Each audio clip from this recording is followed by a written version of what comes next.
Okay, the time is now 7 o'clock. I'd like to call this special town council meeting to order. Can we all please rise and join me in a pledge of allegiance? Pledge allegiance to the flag of the United States of America and to the republic for which it stands, one nation, under God, indivisible, with liberty and justice for all. All right, thank you, and thank you for those attending tonight. A little different style of agenda because tonight's meeting is more for the interview of our town manager candidates. So we're going to jump right into that. If anyone wants to make comments, we will have the usual comment periods at our meeting next week where we'll be actually voting on a candidate. So we'll save comments for that meeting next week. But it is 7 o'clock, so we'll start the process with interviewing Justin Casanova-Davis, and we'll be led by Bernie Lynch from Community Paradigm for the guidance and interview process.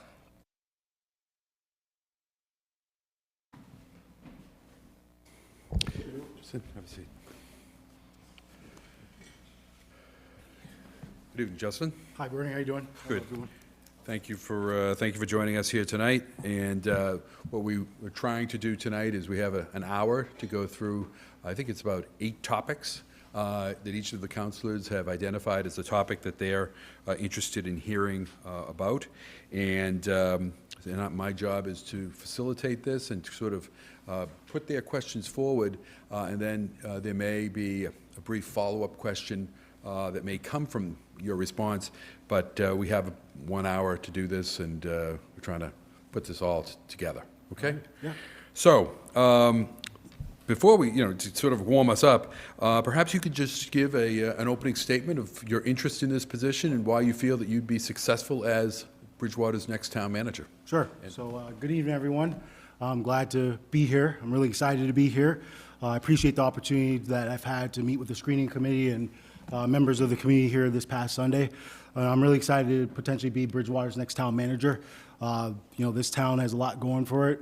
There's definitely some challenges here, but I definitely look at them as opportunities that I feel like I am uniquely qualified and prepared to work with you all in the community to address. A little bit about my background. I worked in the city of Cambridge as a principal budget analyst. City of Cambridge has a similar form of government as you all, has a manager council form of government. So that experience is valuable here. I worked in the town of Brookline as the assistant town administrator. And then my final year there, I worked as the finance director and treasurer collector. I think that's extremely valuable too, because in Brookline, there's a representative town meeting. And in Brookline, there's real value on boards and committees. And I know that's something that's important here as well, right? And community engagement was really important in Brookline. And then the town of Norfolk, where I currently serve as the town administrator. In Norfolk, we have sort of similar issues that Bridgewater is sort of grappling with. We have some budgetary concerns. We have a large residential tax base, so we're looking for mixed use without overburdening our infrastructure. We have prisons in Norfolk as well. So we've grappled that issue. I've actually been working on negotiating with the DOC about tying into their sewer. So I have experience dealing with state buildings. Budgeting, I have a really strong budgeting background, and I really think community engagement is a strength of mine. Worked in communities that have universities, prisons, et cetera, so I really feel like I'm prepared for the challenges that Bridgewater has and opportunities. So that's why I'm really excited to be here. Great. Yeah. Well, thank you. You're welcome. You didn't even use your full 5 minutes, so that was... I want to give opportunity for questions. And You speak Speak very quickly. That's good. Councilor Perry's question is related to personnel management and collective bargaining, but it also, in many ways, is sort of a great sort of starting question for us because it speaks to your management style. Could you describe your style of working with and interacting with department heads and employees to lead these town departments in the direction that is most effective for Bridgewater? Yeah. One thing that's really important to me, I think as we dive into this, obviously you'll see I have a really strong municipal finance background, but I really believe that my strength is that I'm a people person. And a lot of this work is really establishing relationships with your team, relationships with the community, relationships with the council. That's really important. And for me, I'm a collaborative leader. Team is really important to me. Everyone in the organization, wherever you are in the org chart, matter to me. I get to know you, you get to know me. As important as it is to know what you're doing for the organization, it's important for me to know how are you, how are your family, That's the kind of leader that I am. I think anybody that you talk to about me, they'll say that that's who I am. I care about people. I care about serving people. I care about working with people. One of the things that, I'm very proud of in all the communities, but I'll talk about Norfolk because that's my most recent, community that I'm serving, doing collective bargaining with their groups. They really appreciate our style, really focus on what's in the best interest of the organization, obviously, but what's in the best interest of you too, right? And being fair. So I think if you reach out to references or people who've gotten the opportunity to work with me, they say that I really care, I'm transparent, I work well with others. In terms of department heads, I meet with department heads monthly. We have department head meetings. I really think it's important that everyone meets and collaborates. We don't work in silos. It's important that all our groups and all our department heads and staff get to know one another, build relationships. And I also think it's valuable so we can address challenges collectively. I think it's important to hear different viewpoints and alternative methods to maybe address an issue. So I think that addresses your question, Bertie. Yeah. Any follow-up? I don't have anything, and if any councilors want to add a follow-up to that. Okay, great. Moving on, Councilor McGrath is interested in hearing a little bit more, actually, about the issue of collaboration, but more specifically, communication. As noted in the question, for a town to be successful, communication and working together is essential. Can you share your experiences with working with department heads, which I think you've described already, but you're welcome to go on more about that. But also, as you've noted, Bridgewater has a number of town boards and committees, volunteer boards and committees. So if you could share your experiences with working with those, and what was the benefit of, the outcome of working with these groups? Yeah. Well, one thing that I'm really passionate about is working with people, as I mentioned. When I got my start in Cambridge, it really started as an internship program, and it was community engagement-based budgeting. And so in Cambridge, I really got my chops there in terms of engaging with the community. We were recognized nationally and globally for the work that we did because we really focused on getting out to people. And really, when I came on board of the team, we really operated as sort of the similar way that government functions. You have a night meeting, or usually still meeting, it's at City Hall, and you hope that people will come to you. But I knew, particularly because of my background, my mom was a single mom, a lot of people don't have that opportunity to do that. So in order to get people's voices and get different perspectives, you have to go to people. So we would go to the housing authority, we would go to the senior center, we would flex our schedules, we would go on weekend events. We had a roving town hall event, and we did that in Brookline too. It was really to give access to town hall in different areas of the community. So really, that's really important to me. I think I've done that in every community that I've been a part of. I try to look at alternative ways to communicate with the public, collaborate, whether it's, a quarterly newsletter, whether it's doing a YouTube show, whether it's, going to a community event, doing little pop-up events. I really love interacting with people one-on-one as best as possible. I love going to farmers markets because, one, it's good to be out there, it's good for the community to see you, but you get to build those relationships. So that's really important to me. I think collaborating, I think I touched with the department heads, but it's really about making sure everyone works together. One of the things that I'm really proud of that we launched in Norfolk was we really thought it was important for residents to be able to interact directly with department heads, particularly as we're focusing on economic development and trying to help small businesses.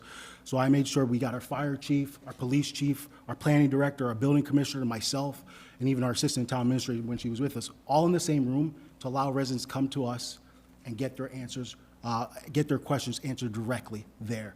Not having to go to a department and say, how do I do this? Or they direct you here. You got everyone in the same room. We can navigate issues together. So that's the approach that I take and that I would obviously try to, work with this team here to do as well. Okay. So just a quick follow-up in the terms of communication. Yep. How would you communicate with the residents to keep them informed about what's going on? We don't have a local newspaper. We do have a television station. Yeah, that's fair. In Norfolk, we don't really have a local newspaper either. We use a regional newspaper, which is really important to me. One of the things we did in Norfolk, we partnered with Guilfoyle Relations, which was a public relations firm. It was really important because that was one of the things that we heard in the community as well. There wasn't enough interaction or community engagement. So we use Guilfoyle Relations. We try to be as active as possible on social media. I like to go to the senior center on a monthly basis and try to, give town administrator hours at that time to give people access to me. We had a YouTube show that we continued to work on. We had a quarterly newsletter that we launched while I was in Norfolk. I think those are the avenues that we really try to promote.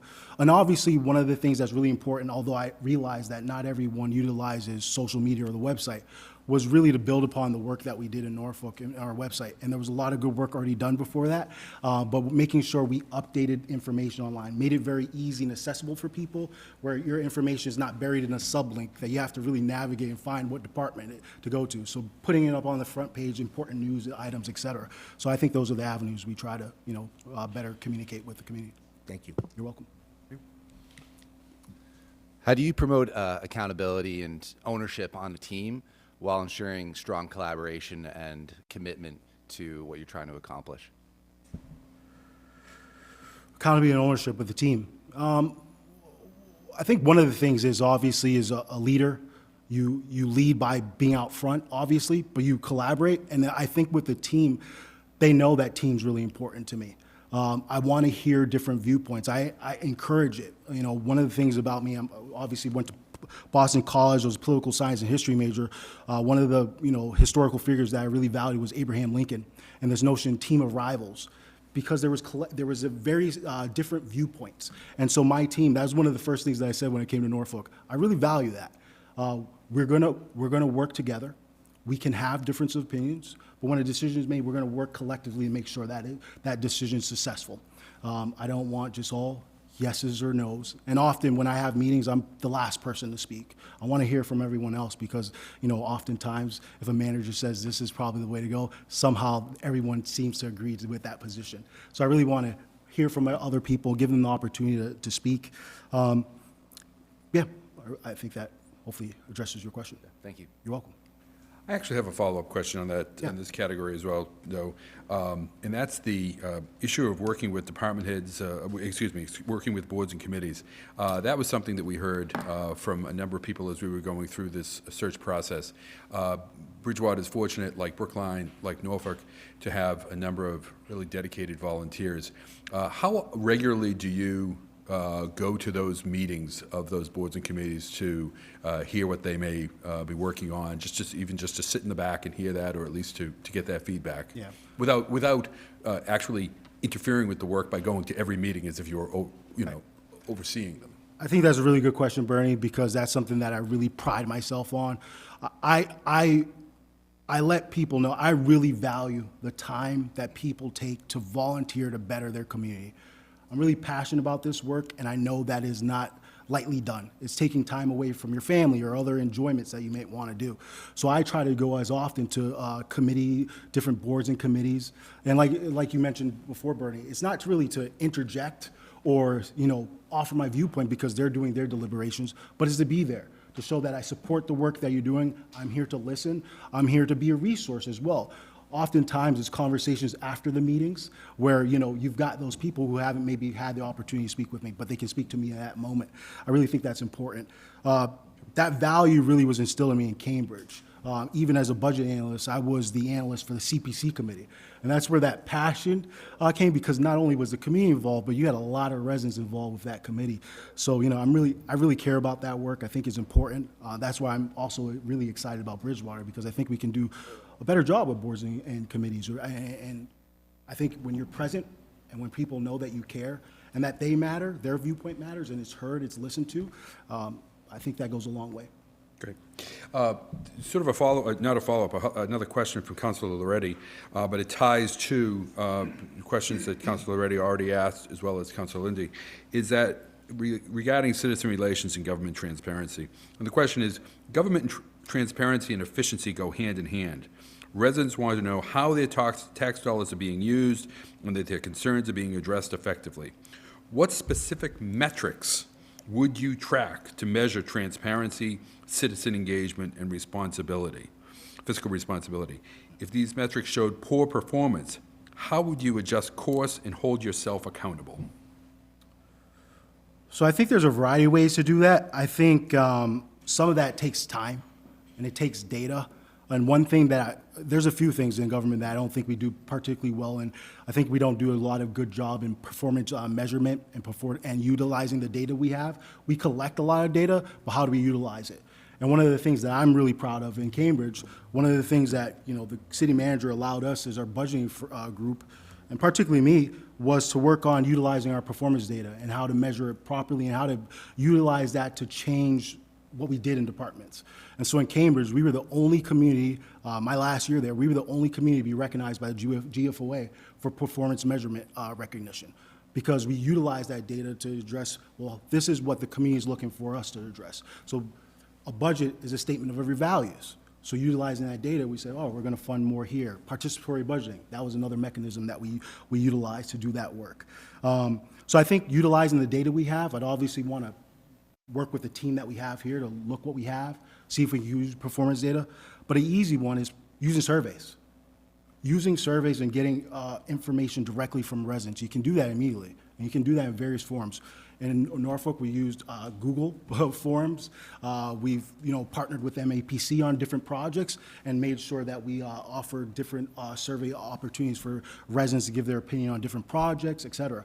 So those are easy things that I think we could do here. And once again, I think when you get that data, when you get that feedback, what is it that you do with it, right? Showing that you're listening, and how do you address some of the concerns that arise? Okay. What's that? Can you speak specifically, I kind of went outside of my scope and I weaved fiscal responsibility in there. So can you speak to fiscal responsibility and transparency? People want to know how their tax dollars are being spent, and that the dollars that we have as a community are being used efficiently. Yeah. So fiscal responsibility, I really think that's part of how you do your budgeting process. And one of the things budgeting is really important to me. That's my background. I really care about that work. And like I said, participatory budgeting, I think I won't say revolutionized that, but we were really used as a model for other communities. We were invited even to Belgium for the work that we were doing. Because having citizen engagement in that process, being transparent about the work that we do, this is where the line items of dollars are spent, et cetera. If you have a question, well, we had question and answer periods for residents to come in and just directly speak about, or directly to departments about whatever the department was, the issue that they were interested in. So I think we could do something similar here in Bridgewater as well. One thing that we've talked about in Norfolk, and previously the town did it before, but we walked away from it, was having opportunities to allow residents to come in on the weekends and hear from department heads because they didn't have the opportunity to go to a town meeting or be a part of our select board process. So one vision that I had too was to have something that's more prevalent outside of Massachusetts, having budget listening sessions with the community. I really think that would be great, right? And then obviously working with the council to work collaboratively on that would be important, but having budgeting listening sessions would be very, very valuable because that can help direct our paths in budgeting. So I think that addresses fiscal responsibility. Transparency I really think is trying to be as proactive in getting the information out to the public, making sure that you are you are putting making information readily available for the public, being as clear as possible, right? I also think it's responding to questions that you receive, right, in a timely manner. I think that's important. Having the ability to dialogue back and forth with your constituents is important. So I think those are the mechanisms that you build trust and you let people know, but also tying that into performance measurement. I really think that's the most important way to equate how you utilize your taxpayer dollars. Okay. My job here in part is to keep it moving, so I don't want to bog too much. But I'm curious, because it actually will segue into our next topic, and that is, but it ties in. I know that in Cambridge they do use the GFOA award budget format, Yep. Where they incorporate, really tell more of a story than just lay out numbers. Right. And I assume that much of the work that you did there may have tied in with that. Did you use did Brookline do a GFOA budget as well, and do you do that in Norfolk? Yes. So glad you talked about that. Cambridge is well recognized for that GFOA budget.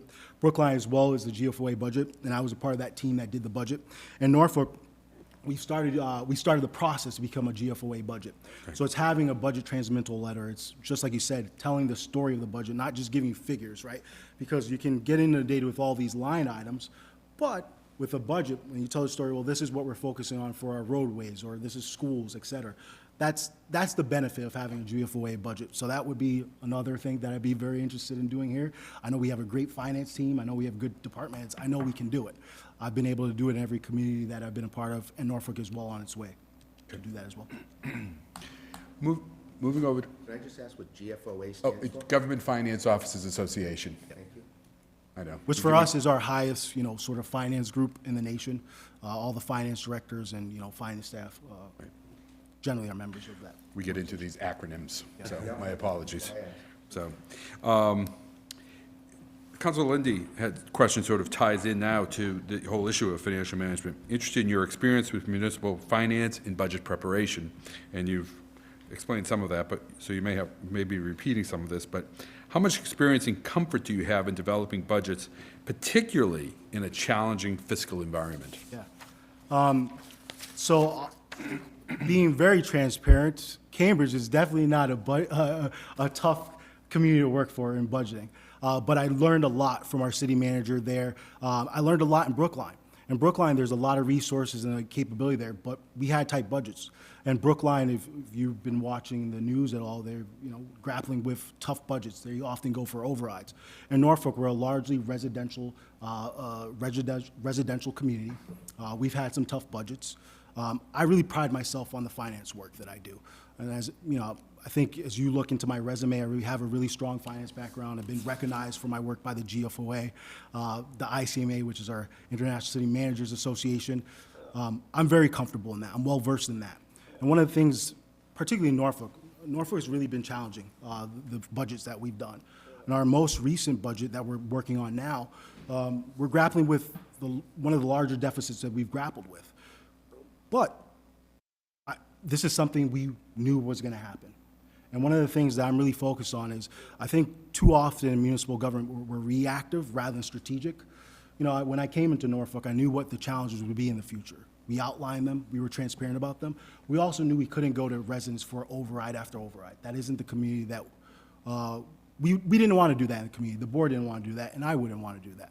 So we navigated being creative and utilizing open positions, vacancies to reduce spending whenever we have an opening, and depending on the importance of filling it, sometimes we hold the line. My time in Norfolk, we've realized the highest level of free cash that we did this past year, certified the highest level, and we knew, being strategic, we would have to utilize some of that this year. It's not ideal, but one commitment we said was we wouldn't go for an override, and we didn't want to have layoffs of personnel. That was really important to me. That was important to the board. So in this budget, which is extremely tricky, we are going to meet that commitment, particularly because we didn't want to go to override, but we also wanted to do it properly.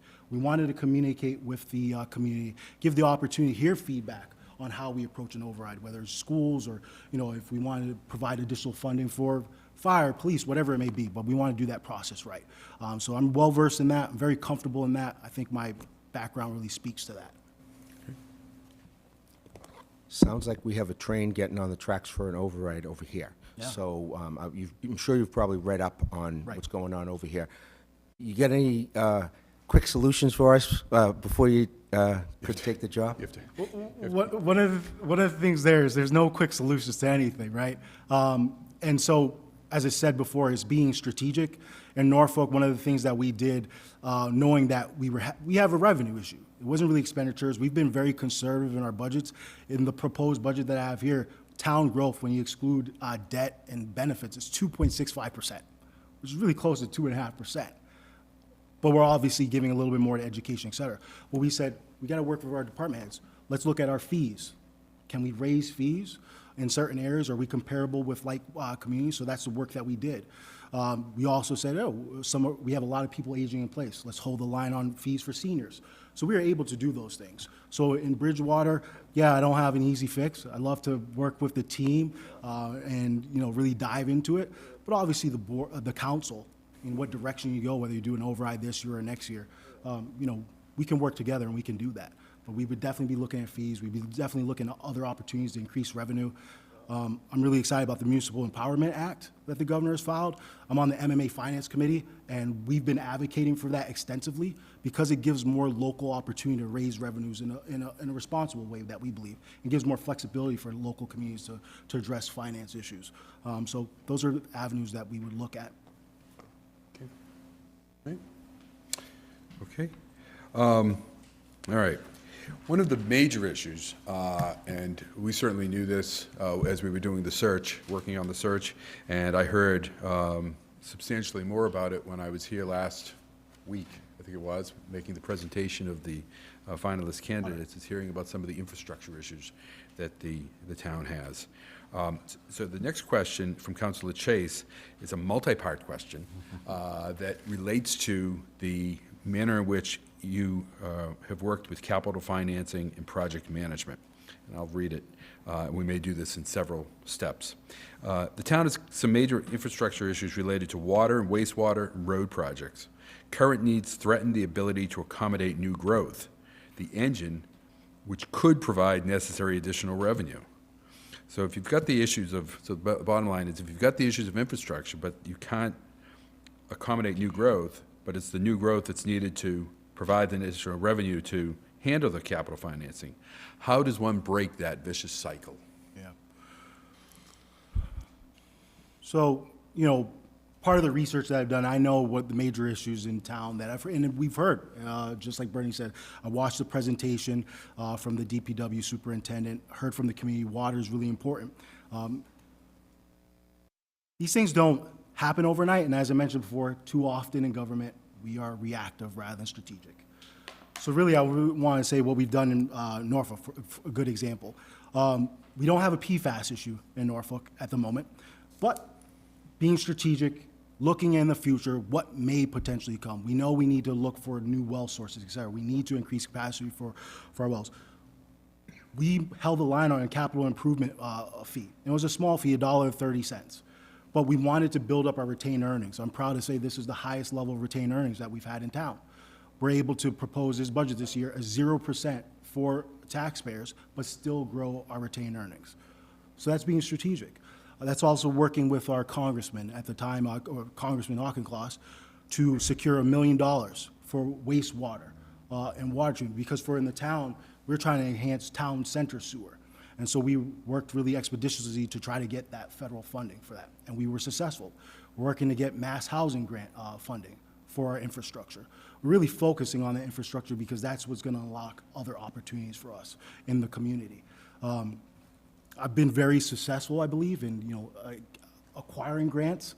Our select board chair just this past select board meeting said this past 9 months, we set the record for how many grants and funds that we've received in town. And this is a gentleman that's been in town for 20 plus years, right? It's being strategic. It's thinking about alternative ways to fund measures that are critically important to the community. So I know water, wastewater is really important. I think that's how you do it. You try to be strategic. This would definitely be an important issue right away. We'd also look to work with our state reps on this issue. For example, in Norfolk, I think we'll get into this, Bernie, but, we had, the governor decided to open one of the prisons, the Bay State Center, as a respite center. And so that put some strain on our system, particularly for EMS services. We were concerned about EMS, and we were concerned for schools. And we heard that from residents as well. We had a town forum, and that's what they wanted us to focus on. We focused on that. So we secured additional funding from the state to address those issues. We secured an ambulance to help us with that issue. And then we worked on getting additional funding in the economic bond bill. And if you look at other communities like Norfolk, I think you won't see a lot of people that had the same amount of funds that were contributed there. $300,000 for fire and EMS services, or $1.5 million for education, right? And so that's kind of what I would do too here. Advocate as best as possible to get us additional funding to grapple with the challenges that we have.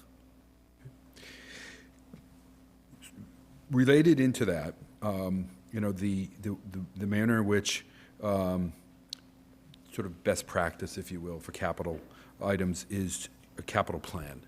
So could you tell us about your direct experience with managing a capital plan, as well as the capital improvement projects or other major municipal projects and initiatives?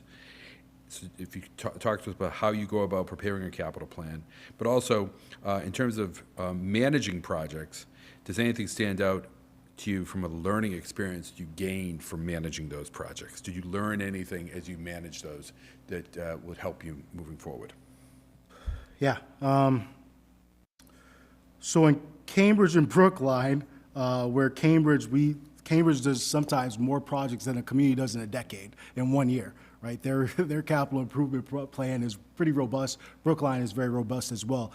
So I honed my experience in those communities. And one thing that's really important when you do a CIP, which is the capital improvement plan, it's not just looking at it in that prism of the year, right? You're throughout the year, you're thinking about your capital improvement plan because issues arise throughout the year. So you're not looking at one time of the year, and that's really important. I think that's a mistake that some finance managers do make. Actually, they say, our capital improvement plan, we're focusing on that in November, and that's kind of when we have the only discussion.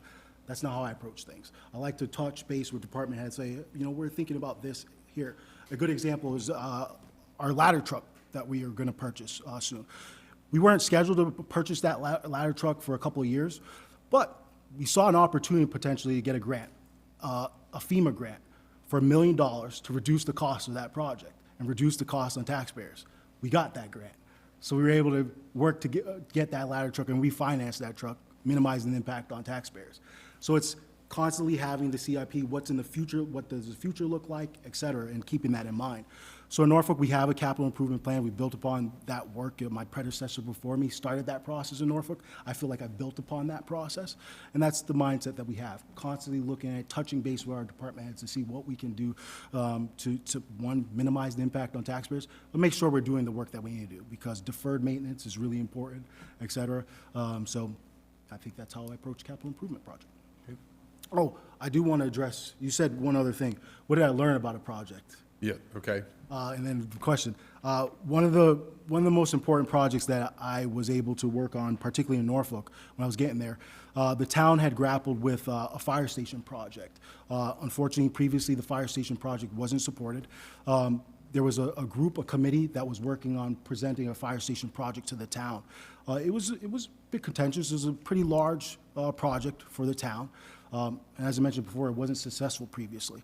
I think one of the skills that I learned throughout my career is making sure you're clear, you're concise. You get the stakeholders involved, address any issues beforehand, try to be clear, communicate as much to the public. And I said, one of the things that I really did was work with our seniors and had sort of listening sessions about our fire station project.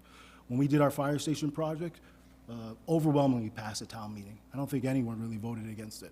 And we're near completion of that project. Our firefighters didn't move in, but the work that we did, being judicious about the taxpayers' dollars, we're going to return over $1 million on that project to the town. That's really important to me. That work is important to us, and it was important to the committee. I made sure I was an important part of that committee. I was a member of that committee. We worked collaboratively on that project, so really proud of that work that we did. One of the finest projects I think I've been a part of, so I learned a lot there. Councilor Thank Chase. you. I'm wondering if you can tell me, the topic of an override has already been introduced here tonight. And obviously, that may be something that we need to consider very seriously.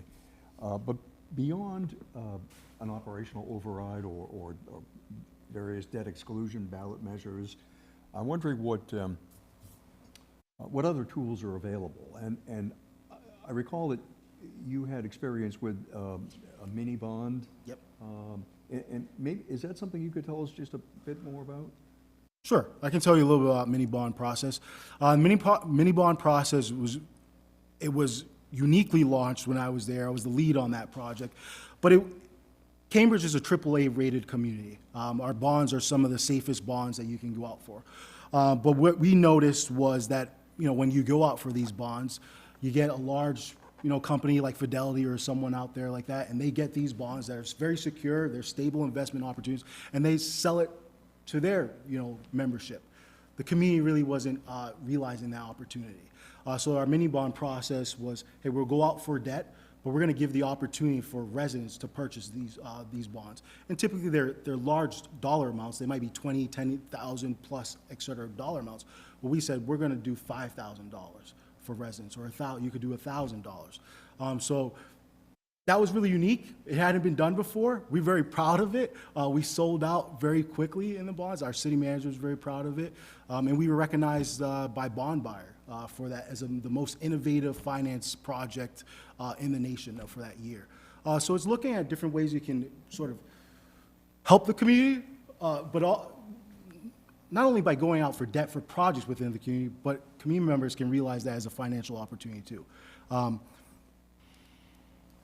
I don't necessarily know that is a mechanism to raise additional funds because you're utilizing debt, et cetera, to pursue that project. But one of the questions you said, what are your other tools? Well, you're evaluating your department. You're looking at your spending. You're looking at if there's opportunities for reorganization with the department. You're looking for opportunities for regionalization. For example, one of the things that we're doing here in Norfolk is we're already part of a regional dispatch, but collectively, we're looking at regionalizing it further. And the potential there is to save over $35 million with this new regional proposal that we have. I meet monthly with our fellow town administrators, and one of the things that we talked about further was regionalizing animal control. So it's looking at various ways that you can save dollars. You can do that too. So, I think it's just having an open mind, putting everything on the table, and seeing what's beneficial for the community. Councilor Murphy. Just to tie into that, I think one of the glaring needs that we have to address is, in speaking of regionalized, is our school systems. There's a significant deficit right now that's been shared by the school committee to the town council, and there's been some back and forth. Public hearing tomorrow evening, yada, yada, yada. Just wondering about your experiences working with school committees, budget deficits there, and just education and financing in general. Yeah. So in Norfolk, we have a regional school committee. We also have local, a local public school system as well. I feel like I have a really good relationship with both my superintendents. I understand education is a priority for all communities, right? A good community has good schools. That's what brings people here. That's what brings businesses to the community. So it's really important to have a really collaborative relationship. I wouldn't say strategic in putting the superintendent as one of the references, but in every community that I've had, I feel like I've had good relationships with schools. They're of value to me. I like to hear from them. I like to try and prioritize as best as possible, realizing there's other town needs as well. But one thing that I am is I would say a partner, and they know that I'm a partner. If I can do something, I will do something. If I think something's reasonable and we have the mechanism to do it, we'll do it. A good example was this past year. Once again, we had a higher free cash allocation, and normally Norfolk Public Schools funds, we fund some of their capital projects through our free cash project, but some of their learning, they utilize their own budget for. And I said, you know what, I have this additional funding available for you. If it frees up some capacity in your budget, I'll do it for you. So we covered about $150,000 of expenses of theirs. And I reached out and said, hey, I can do that. And I think that builds faith. It builds goodwill, saying when we do have these tough, difficult budgets, I can't do it because they know I do it when I can, right? And I think that's important in building those relationships. So I think I have a really strong relationship there, and I'll let others speak for me to that regard. Thank you. You're welcome. Staying on capital for one more question. What opportunities for, and you kind of alluded to this, I think, in one of your other comments, but again, with Councilor Chase's questions here, what opportunities for capital improvement initiatives might arise from leveraging, do you see, that might arise from leveraging the town's relationship with state facilities located in Bridgewater? Yeah, that's what I'm really excited about diving into and tapping. I know I've heard it from the council trying to explore other ways to tap into BSU, but also tap into with the state. They have state facilities here. There's a lot going on. There's a lot of opportunity, and that's kind of what excites me. I have that unique, I think, quality experience that maybe some others don't have. Obviously worked in Cambridge and Brookline where we had universities in our, communities. Particularly in my final year as finance director, I really try to focus on increasing pilot payments and trying to reach out to those communities and see how we can get some more additional resources. I really I'm really passionate about this profession. I'm really passionate about getting the next generation of people involved. Bridgewater State's got a great program. One of my best friends goes often to BSU. I often go to Suffolk to talk about fellowship opportunities, internship opportunities to work in government, enhance your skills and your capabilities, but also give something back to your community. I really love to tie into that with BSU, but also negotiating with the state. I really think I have a really good experience with that. As I mentioned previously, we're working on trying to tie into the Department of Corrections wastewater system. Particularly example, that respite center. One of the things that the state has available to us is an emergency resource fund. Norfolk got almost half of that resource fund. And that's by advocacy. It's by working in tandem. It's understanding, hey, presenting your issues in a clear and concise manner. This is how you can be helpful and address. I think that's very helpful. Building relationships is really important. And I think that's one of my strengths. Okay. We're going to circle back around to that, I think, in a couple of more questions. With another question that will give you a chance to perhaps speak a little bit more on that. But I'm particularly interested in the Norfolk, the wastewater project, what that entails and where does that stand? Yeah. So Norfolk has sort of a messy town sewer situation. The town acquired a wastewater system that's limited in town. It only provides about 30,000 gallons, but we're only utilizing 6,000 gallons of it. So one of the things that the town has been grappling with, it's grappled in the past, was trying to get more users to utilize the system. And then by bringing more users, you can increase economic development, et cetera. So we said, well, we can't just put all of this cost on residents.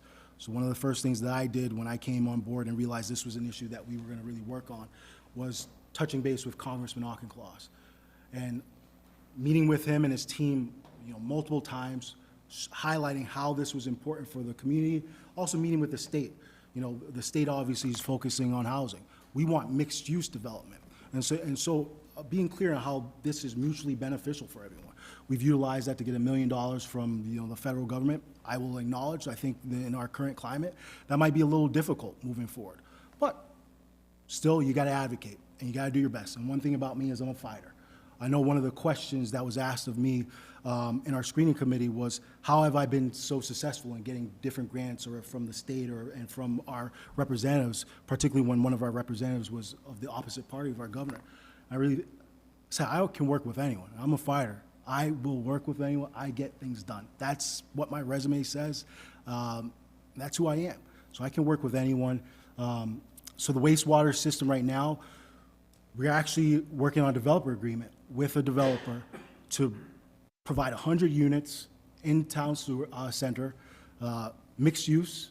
We also have another group that's interested in tying into that sewer, and it's going to maximize our sewer. So that's why we're interested in tying into the DOC, because that will open up other opportunities for us, economic development opportunities. Have you been given permission to connect to the DOC? We're working on an MOU. I have a meeting in a few weeks. I've worked with our representative to schedule a meeting higher up on the DOC chains. I've met with Mr. Jeff Quick. We're working with the governor's team to sort of progress in that direction. So I think we're making a lot of work on there. It's not easy. It's a lot of work. It's a lot of effort put into it, but I'm not afraid of hard work, and I think it's mutually beneficial for everyone there. Okay. The next question, I guess is, again, a nice segue for us, is from Councilor Striggles regarding land use and development. As you are aware, one of the opportunities our town has been presented with, if done responsibly, is the redevelopment projects within the Central Business District in conjunction with the Vision to Reality initiatives. This has been met with optimism as well as skepticism. In your experience, how have you managed the expectations of both those that are in favor of redevelopment and those that are reluctant to it? How have you been able to work with communities to ensure that opportunities for growth won't become a burden to the community's infrastructure, schools, or overall quality of life for residents? Great question. I'm gonna really focus on Norfolk because it's in a similar situation. Norfolk is a town that really wants to keep its suburban charm. It doesn't want to be overdeveloped. It wants the right kind of development, smart growth development. And so I'll particularly point to a project that I'm really proud of. I think this is a great project that has the potential to do a lot of great things for the community. It's a Southwood project in our town. This is property that's been vacant for decades. And the town's grappled with trying to get zoning passed to develop that property. And one of the things that was really important to me and working collaboratively with our planning director, our planning board, and, you know, select board, everyone, was we want to do this project right. In order to do the project right, you've got to have meetings with the community. You've got to listen. You've got to engage. So we worked collaboratively with the MAPC. We brought out a third party. We did surveys. We did listening sessions. We did all that work, acknowledging that not everyone's going to be pleased with the project. There's going to be pessimism. There's going to be optimism on both sides. But find a project that the town, for the majority of the town, can support.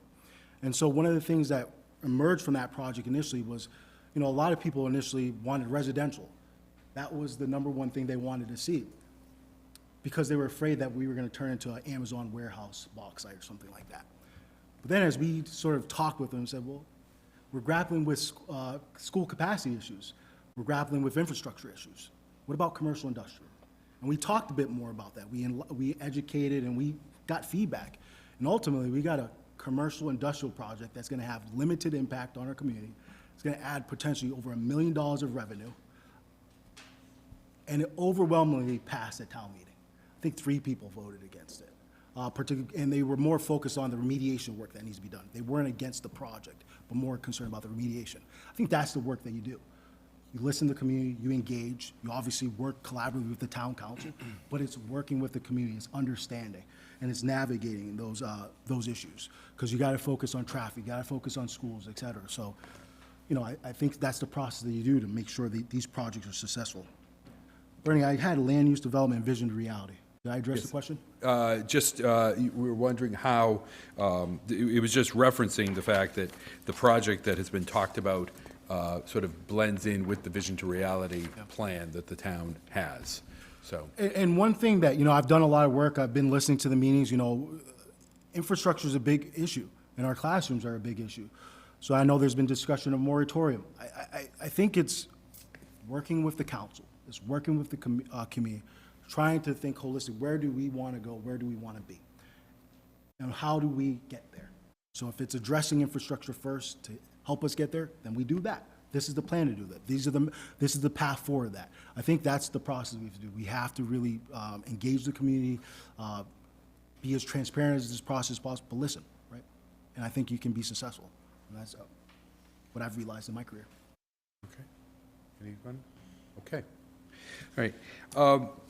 The next question is from Council Ellenberg, and this was going to give you, I think, a chance to expand a bit on what you were talking about before. Pertains to your external relationships. By the way, I made a note over here that there was another acronym you used, and some may or may not be familiar with MAPC. That's the Metropolitan Area Planning Council. It's the equivalent of the Old Colony Planning Commission. So I'm like the interpreter here of government acronyms. Thank you, Bernie. So, but Councilor Ellenberg had I think a great question in terms of your experience building external relationships. How has your past experiences prepared you to deal with state institutions like BSU, like the correctional facility, and could you give examples that you have worked on with the state institutions or other major institutions? And I know you referenced your work in Cambridge and Brookline with pilots, payment in lieu of taxes, another acronym there for us. Tell us a little bit about some of that and how you've worked with those institutions. Yeah. You know, so much of the work that you do as a manager is about the relationships that you build. It's the trust that you build. It's the communication style. You know, everyone that you will speak to about me is that I'm a person of integrity. If a conversation needs to be held just between us, it's not to be shared, you can guarantee that will be the case. It's building relationships knowing that I'm a partner, I'm transparent, I'm not hiding anything. That's been successful in terms of our collective bargaining units, it's been successful with our staff, but it's also successful in the relationships that we build. Sort of associated with the state, for example. As I mentioned before, in Norfolk, we have a classroom capacity issue as well. And obviously, we were getting some additional children in our classroom. working with our state rep, working with the lieutenant governor and team, I said, this is a way that we can address an issue of classroom capacity, but also can have an impact for the community moving forward beyond the respite center being here. So one of the things that we were able to do was get $250,000 to renovate classrooms in our school system, right? It was building a relationship of trust, understanding, advocacy, because, a lot of other communities, when they were faced with respite centers and different things coming in their community, they just fought. And believe me, there was a lot of angst. We had a community forum. A lot of other communities weren't having community forums. We were yelled at. We were screamed at. But we listened. But we also use that to advocate, right? And that's kind of what I try to do in any of the professions that I'm in. Advocate for the town or the community as best as possible. As I mentioned before, I have a strong finance background, but I think my greatest skill is that I'm a people person. I understand people. I try to build those relationships. I let people speak to my capability regarding that, because it's kind of difficult to speak about yourself in that manner. But, so much of this is relationship building, it's outreach, it's doing that work. When I was in Brookline, it wasn't mandated to me or said do anything about it, but I said, what, I want to see if we can get a little bit more pilot money. It'd be beneficial for the community.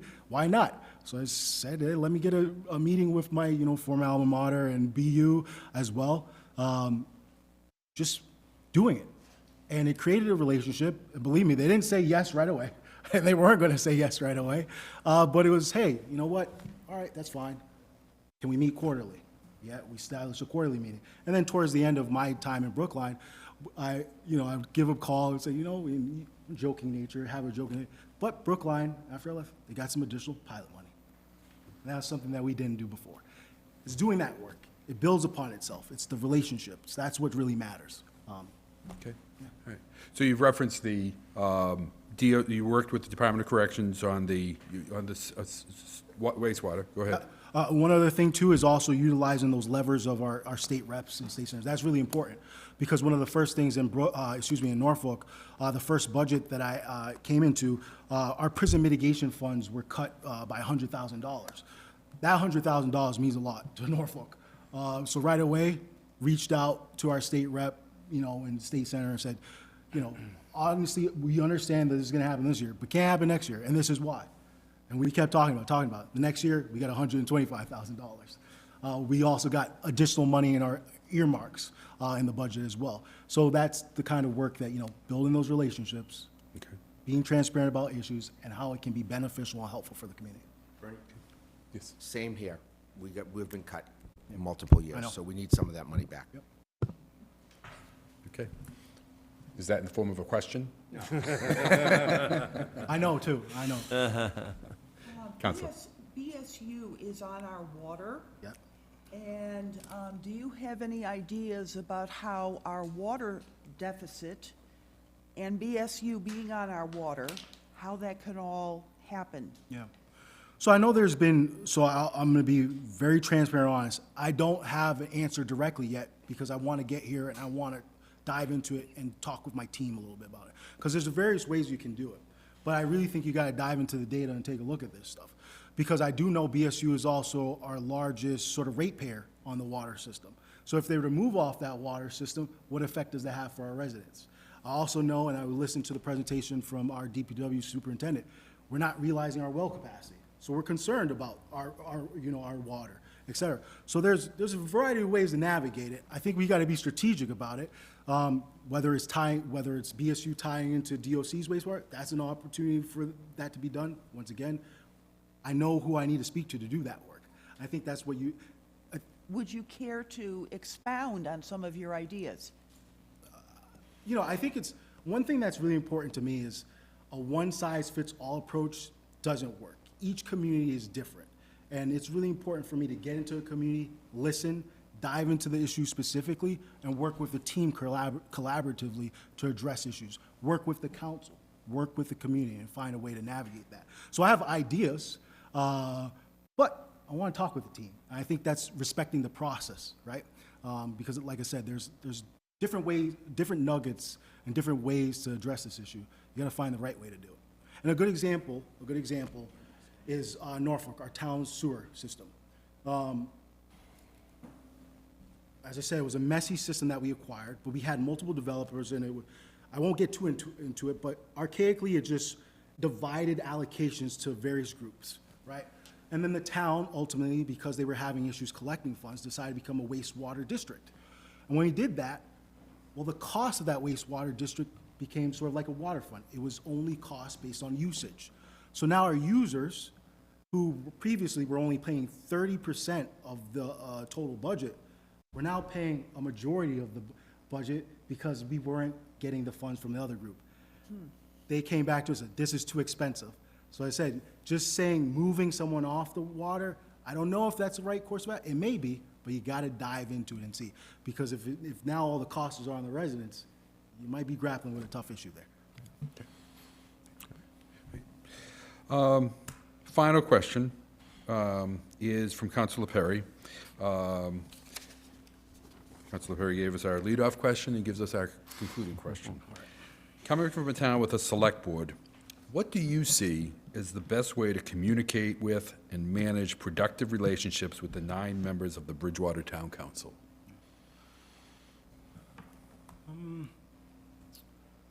So one of the things that I pride on, and I think it's the wealth of experience that I have had in different forms of government. Like I said, I've worked in a council manager form of government. Even though I was a budget analyst, budgeting is extremely important in Cambridge. We weren't in the finance office. We were in the city manager's office. We were included in a lot of these meetings. And I really appreciate that. That experience actually is what made me want to be a manager. Because I could have been just a finance director, et cetera, but I wanted to be a manager. Those experiences were really important. I saw that it was important to have, really close relationships, communicate as best as possible with the council. One thing I pride myself on in Norfolk, I recently had a review. My select board members gave me a 5 for communication with them. And overall, I got a 4.7 or something like that. Communication was a 5 because I know how important it is to communicate to the council. You are the elected body of residents. You're the direct, your constituents directly, are expecting you to be in the know. So really, building relationships with you all, meeting with you individually, finding the best ways to communicate with you, how you want to receive information. I think that's really important.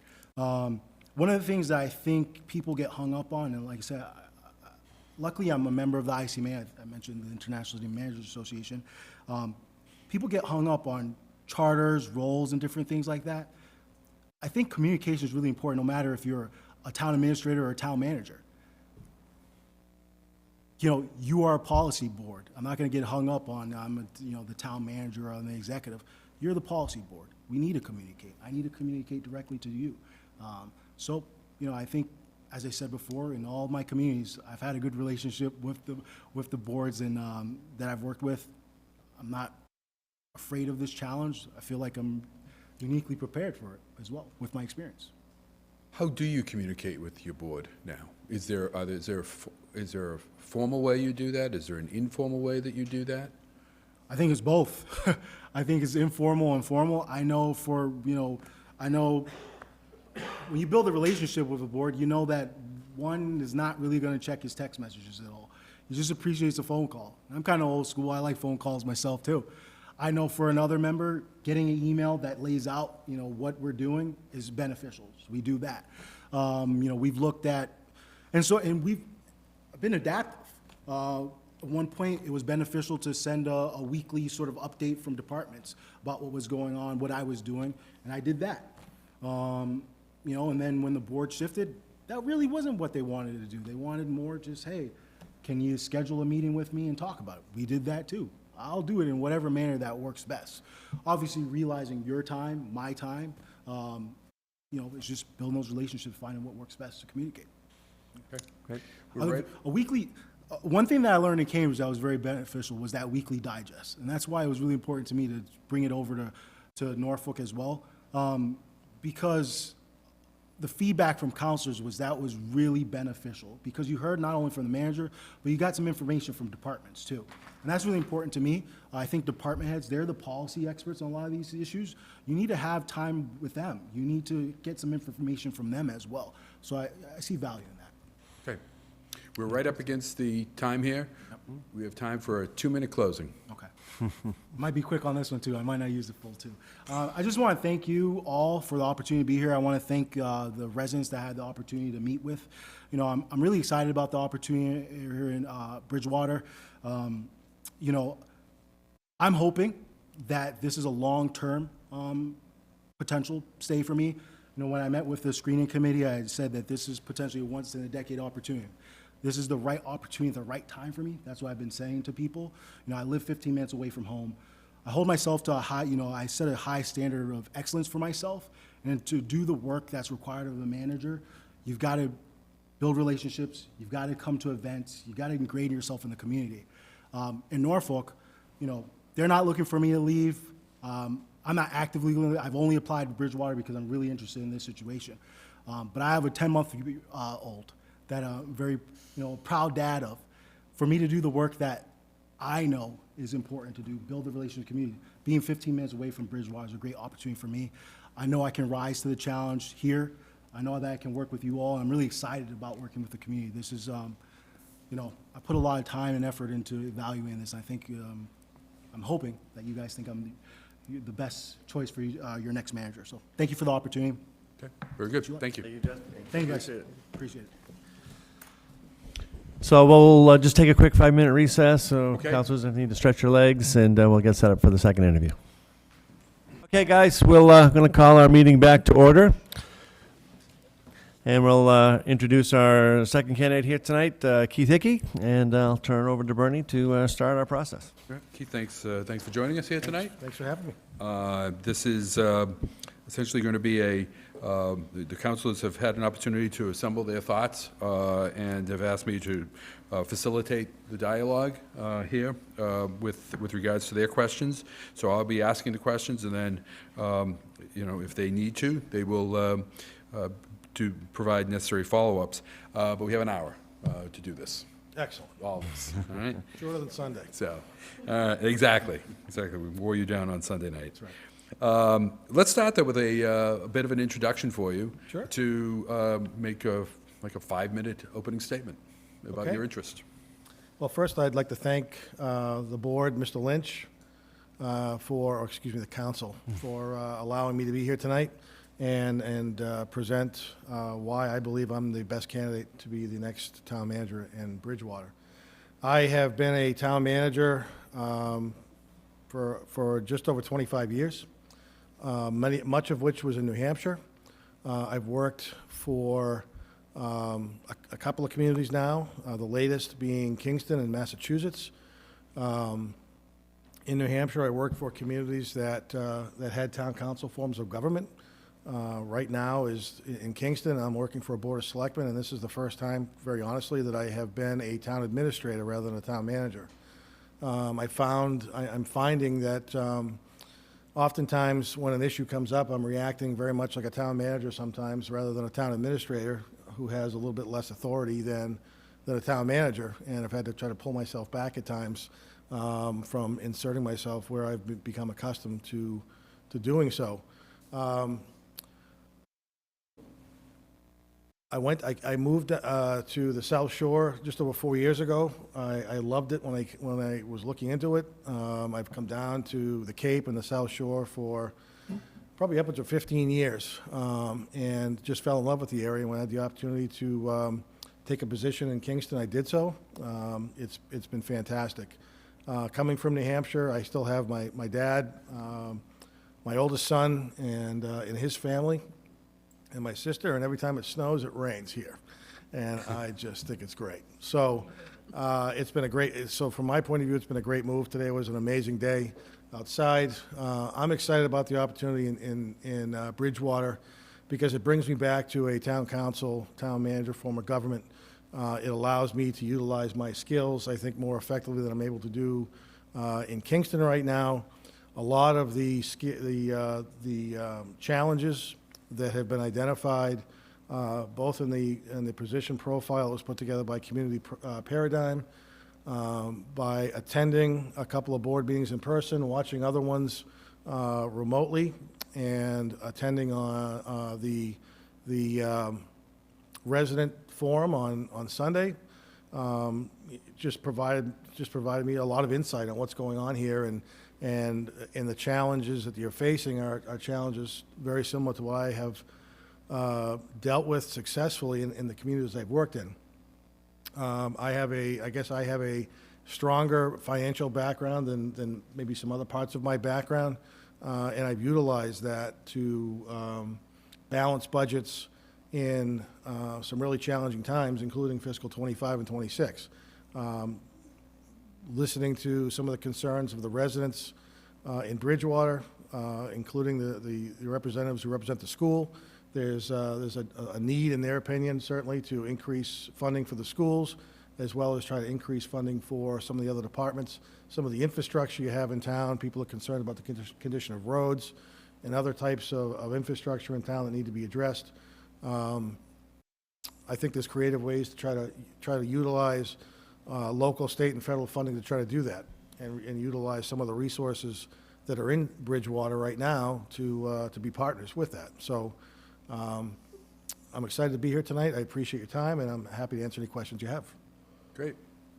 Well, we're going to start with a topic that's entitled Personnel Management and Collective Bargaining, but it's been put forth by Councilor Perry. But the question goes to that, but I think it's also a great opportunity to hear a little bit about your leadership style, your management style.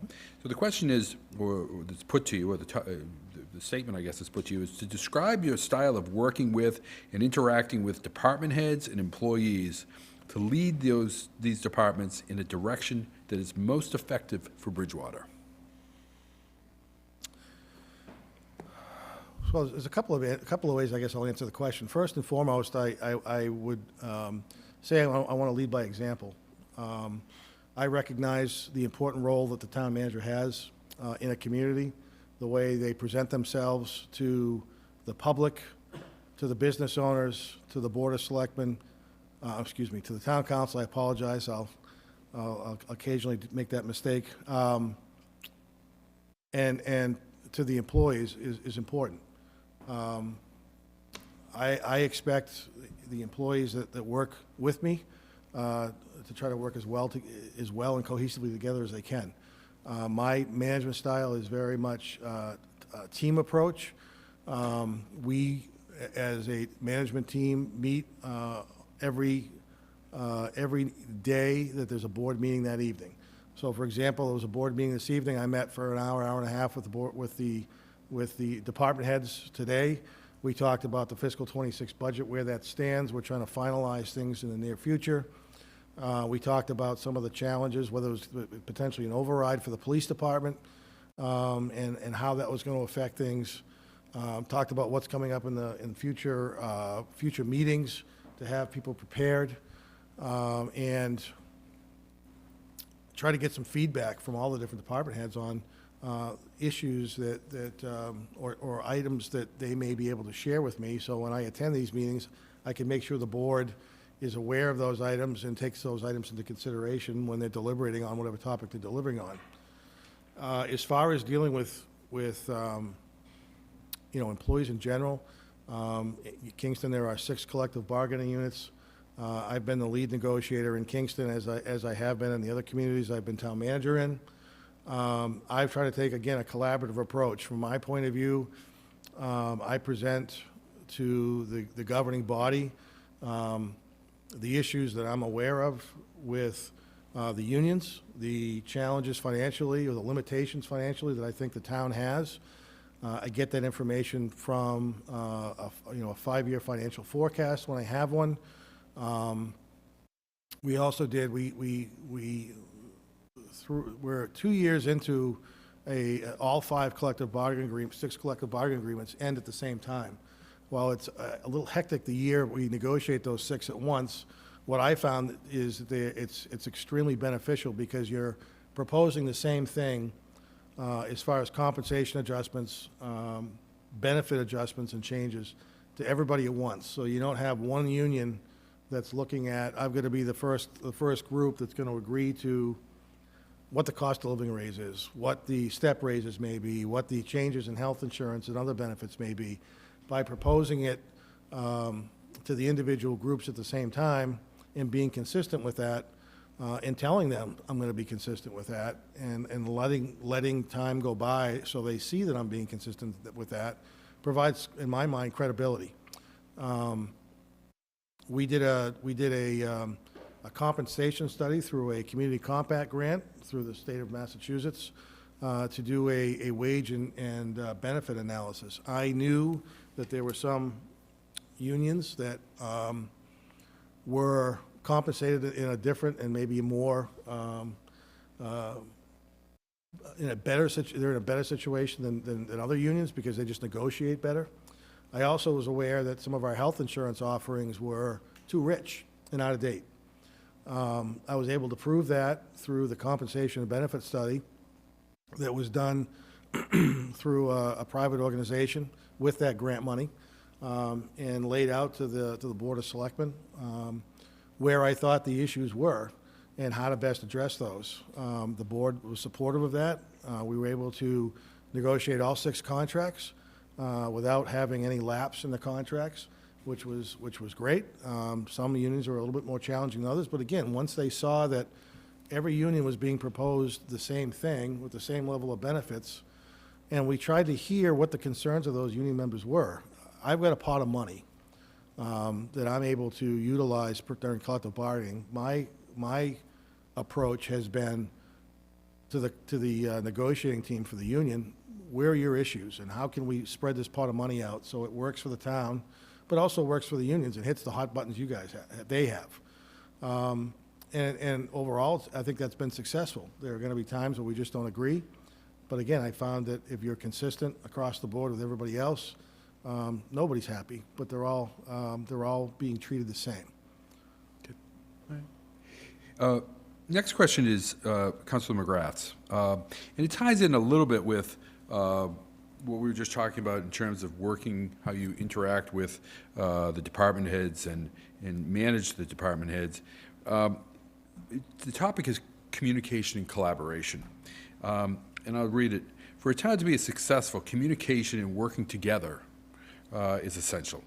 Can you share your experience with working with department heads, boards, or committees? Sure. Because there's a number of volunteer boards and committees certainly here in Bridgewater, as I know there are in Kingston. Mm-hmm. And what was the benefit that you saw from working with these boards and committees? What's the outcome that you saw from that? Well, I mean, overall, being inclusive and working collaboratively with department heads or boards and committees, in my mind, hearing the different views that the board and committee members have or department heads have on whatever subject we're discussing, and garnering that input and appreciating and respecting that input, really, in my mind, provides for a better resolution.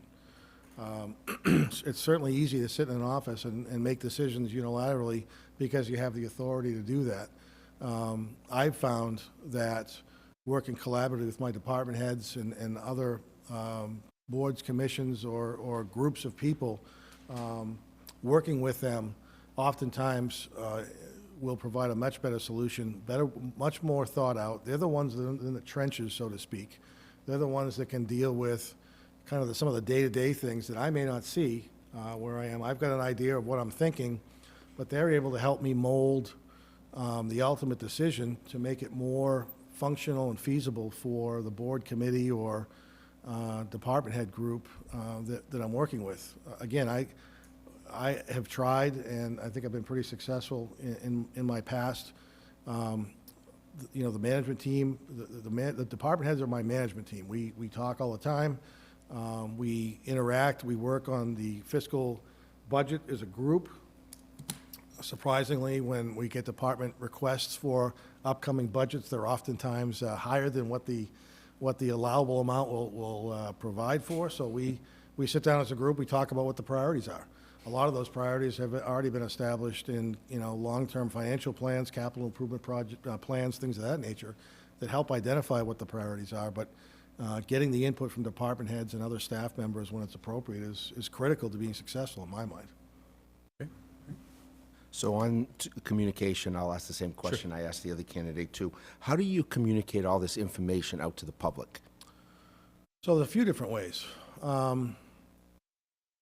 like you have here with Bridgewater TV, there are local access TV channels. We're in a regional situation where Kingston, Plymouth, Duxbury, and some other communities are part of a regional local access station. I tape a TV show every week. That TV show oftentimes is 10, 15, 20, maybe 20 minutes long.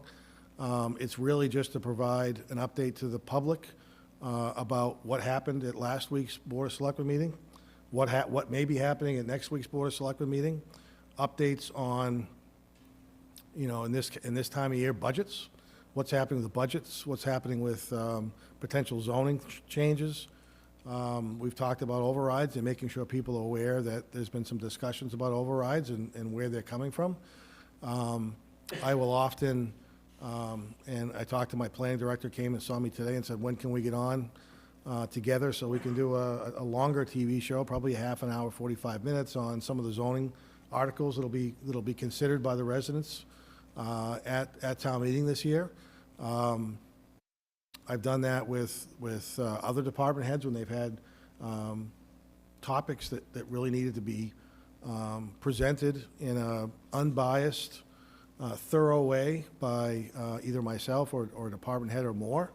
In a couple of weeks, the town moderator and I will do our annual or semi-annual, depending if it's a special town meeting or not, review the town meeting warrant. It'll be probably an hour long. We go over the topics. We talk about every article. We explain why the article's there, what the impact is going to be, and what it means if something is either approved or not approved. You know, a really good example of that in my mind was, you know, Bridgewater faced it a while ago, the MBTA zoning. I don't think anybody was happy about it.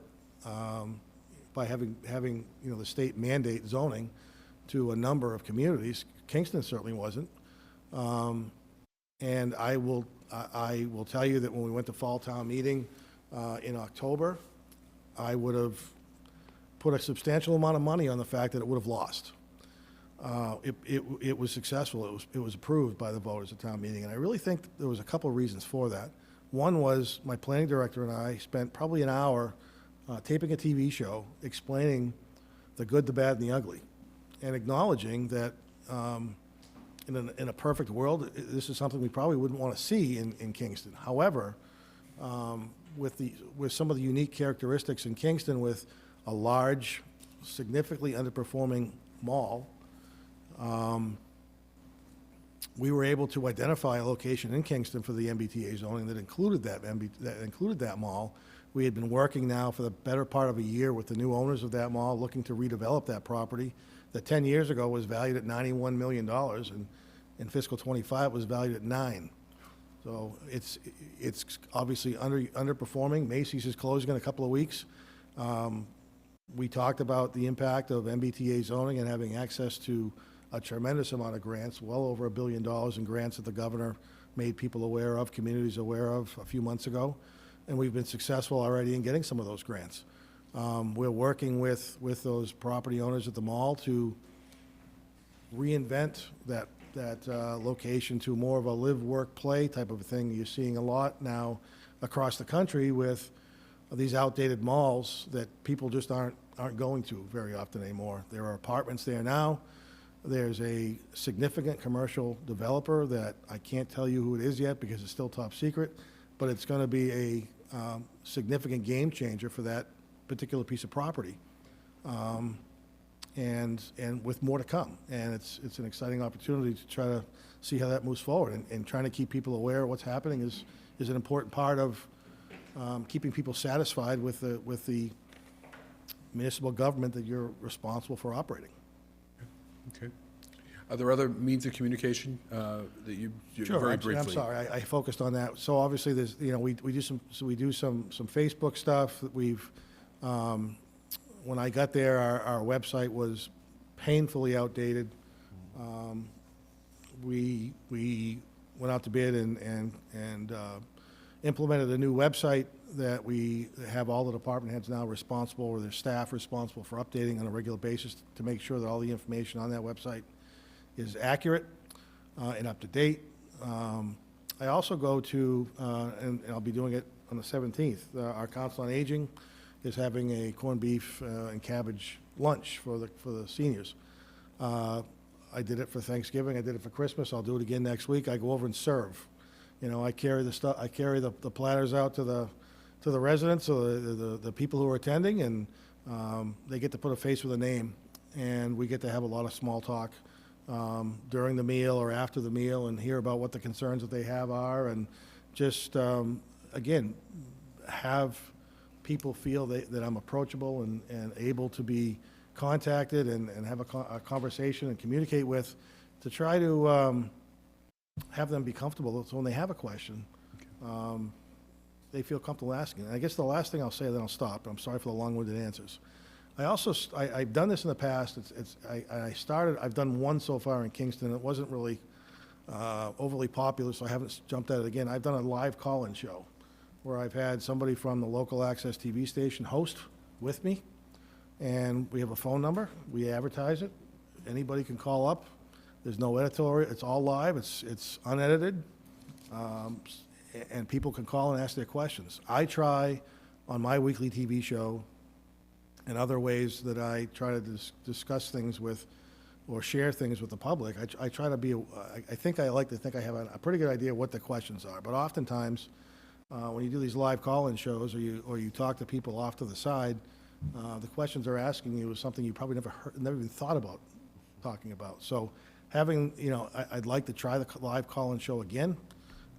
Maybe if, there's a better way to do it. But again, trying to provide a variety of different ways to communicate with the residents of the community so they are aware of what's happening. Okay, great. The next question is it's somewhat related because it speaks to the same issue of communication to some extent, citizen relations. So for Councilor Loretti, government transparency and efficiency go hand in hand. Residents want to know how their tax dollars are being used and that their concerns are being addressed effectively. Mm-hmm. What specific metrics would you track to measure transparency, measure citizen engagement, and measure fiscal responsibility? If those metrics showed poor performance, how would you adjust course and hold yourself accountable? Well, I guess the last part of the question is easy. I mean, ultimately, I'm accountable for everything, and that's how I manage things, and that's the responsibility I take. If whatever happens, whether I'm directly involved with it or not, it's under my watch, it's my responsibility, and I'll take the responsibility for it. As far as trying to measure metrics, I mean, obviously you have a few different ways I guess I can think of right off the bat. One is, how have you performed, what's going on now in the budget and how infrastructure is being maintained, how issues are being addressed this year or last year compared to prior years in Kingston specifically. And then you can go out in a more of a macro way. The Department of Revenue of the state and a number of other state agencies have a tremendous amount of data banks that are available that we can look at, work with, measure ourselves to, and if there are wide ranges and discrepancies, try to find out why that is. Again, the buzzword right now is transparency. Again, try to get as much information out there, share as much information as you can. When people go to board meetings, when people go to town meetings, things of that nature, ideally you want to set them up so they understand the situation, understand the topic that's being discussed and being debated, and make an informed vote one way or another. We do something in Kingston just like this community does. If you look on our website, we had a board meeting tonight, the Board of Selectmen meeting. Every piece of public information is posted on our website. And you can go through the packet of information that's been given to the Board of Selectmen, with the exception of executive session stuff. But again, there's nothing to hide. So if you're gonna make mistakes, you learn from those mistakes, but you try to make sure that people understand that unfortunately our resources are somewhat limited, but you want to be able to show people that you are making a difference, that the money that you're entrusted with from their taxes is being spent as efficiently and as effectively as it possibly can. Okay. You had mentioned right at the outset your background in financial management, so now we're going to sort of dig into that a little bit. Sure. We're interested in your experience with municipal finance and budget preparation. Mostly, I think what we're going to certainly get a handle on that, but maybe we'll get a real handle on that by understanding how much experience and comfort you have in developing budgets, particularly in a challenging fiscal environment. Give us stories about what you've experienced along those lines. Sure. Welcome to fiscal '26, right? My background before I became a town manager was a finance director in municipalities. One of my biggest strengths, in my humble opinion, is my financial capabilities, my ability to put together a budget, understanding not just what the impact of what's being proposed, in this case in fiscal '26, is going to be, but also what the impact to future fiscal years are going to be. It's easier to balance a budget if you're not thinking about what the long-term impacts of those budget decisions are. So it's important in my mind to understand that when you're putting a budget together for a particular fiscal year, you're looking at things from a long-term manner, because all you're really doing, if you're not, is kicking the can down the road and causing more and more challenging budget situations in future years. Again, I've been putting municipal budgets together now for a long time, close to 30 years in one position or another. As strange as it may sound, it's something I enjoy. It's a challenge. It's a puzzle. I think as some of the things that we've had to look at, obviously over the last couple of years, we've had some of the same challenges that Bridgewater's facing. Our water commission a year ago put a moratorium on new connections because we don't have enough water, and we don't have any more water to sell. So our new growth went from $1.5 million 2 years ago to $400,000 is estimated in fiscal '26. That's that's $1.1 million in spending we don't have the ability to use. Some of the things that we've done is, again, we've looked across the board. How can we find savings through efficiencies? Because of the water moratorium, we've had very, very little activity in the planning department. There was a part-time assistant planner position that's been eliminated. When I was hired in Kingston, there was an individual who was an employee of the town, worked in the selectman's office, was told that they would be made an assistant town administrator once the town administrator was hired. I honored that. We gave that individual a 3-year contract. 3 years went by, and last January, I couldn't justify an assistant town administrator. There wasn't enough work, in my opinion, for that level of position. So I had proposed to reduce the level of responsibility and reduce the position title to properly address the needs. And I did that for a couple of reasons. One, and probably the most important one, was I couldn't look at my management team in the face and say that I was doing everything I possibly could to save money, asking them to do the same if I wasn't willing to do the same thing. I made those cuts. Ultimately, when we got down to the last couple of meetings, there was still a need to cut a little bit more money. I ended up eliminating the position altogether, which has put a more significant burden on me, or on the town administrator position and the other staff members in my office. But we have worked through that. We found ways to do things better. We've modernized some of the internal policies and procedures that we use, so people aren't touching two pieces of paper. Only one, you know, only that piece of paper is only being touched once, for example. So we're just trying to do, you know, use our efficiencies when we can to reduce costs. We're looking at, you know, we're looking at potentially regionalizing our veterans agent. Critical position. We have a community that's next to us that may be interested in doing so. They're more interested in doing so after I was able to take their veterans agent from them because she was a resident of Kingston and wanted to come work for Kingston. So now they're more apt to work with us and regionalize, and I spoke to the manager today about that. You know, there's a lot of different things we're looking at. We're cutting back services where we can that have as little impact on town services as possible. You know, our transfer station's open on Monday nights right now till 7:30. It's not used very much. There's only a handful of people. We're eliminating those 3 hours, reducing 3 hours of overtime times 2 people times 52 weeks a year. Those little amounts add up. And we have successfully, we'll be successfully presenting a budget at fiscal 26 without an override. And an override is coming, but we've been able to responsibly propose a municipal budget that won't need one in fiscal 26. Councilor Lundy. Perfect segue. Override train, it could be stopping here sometime soon.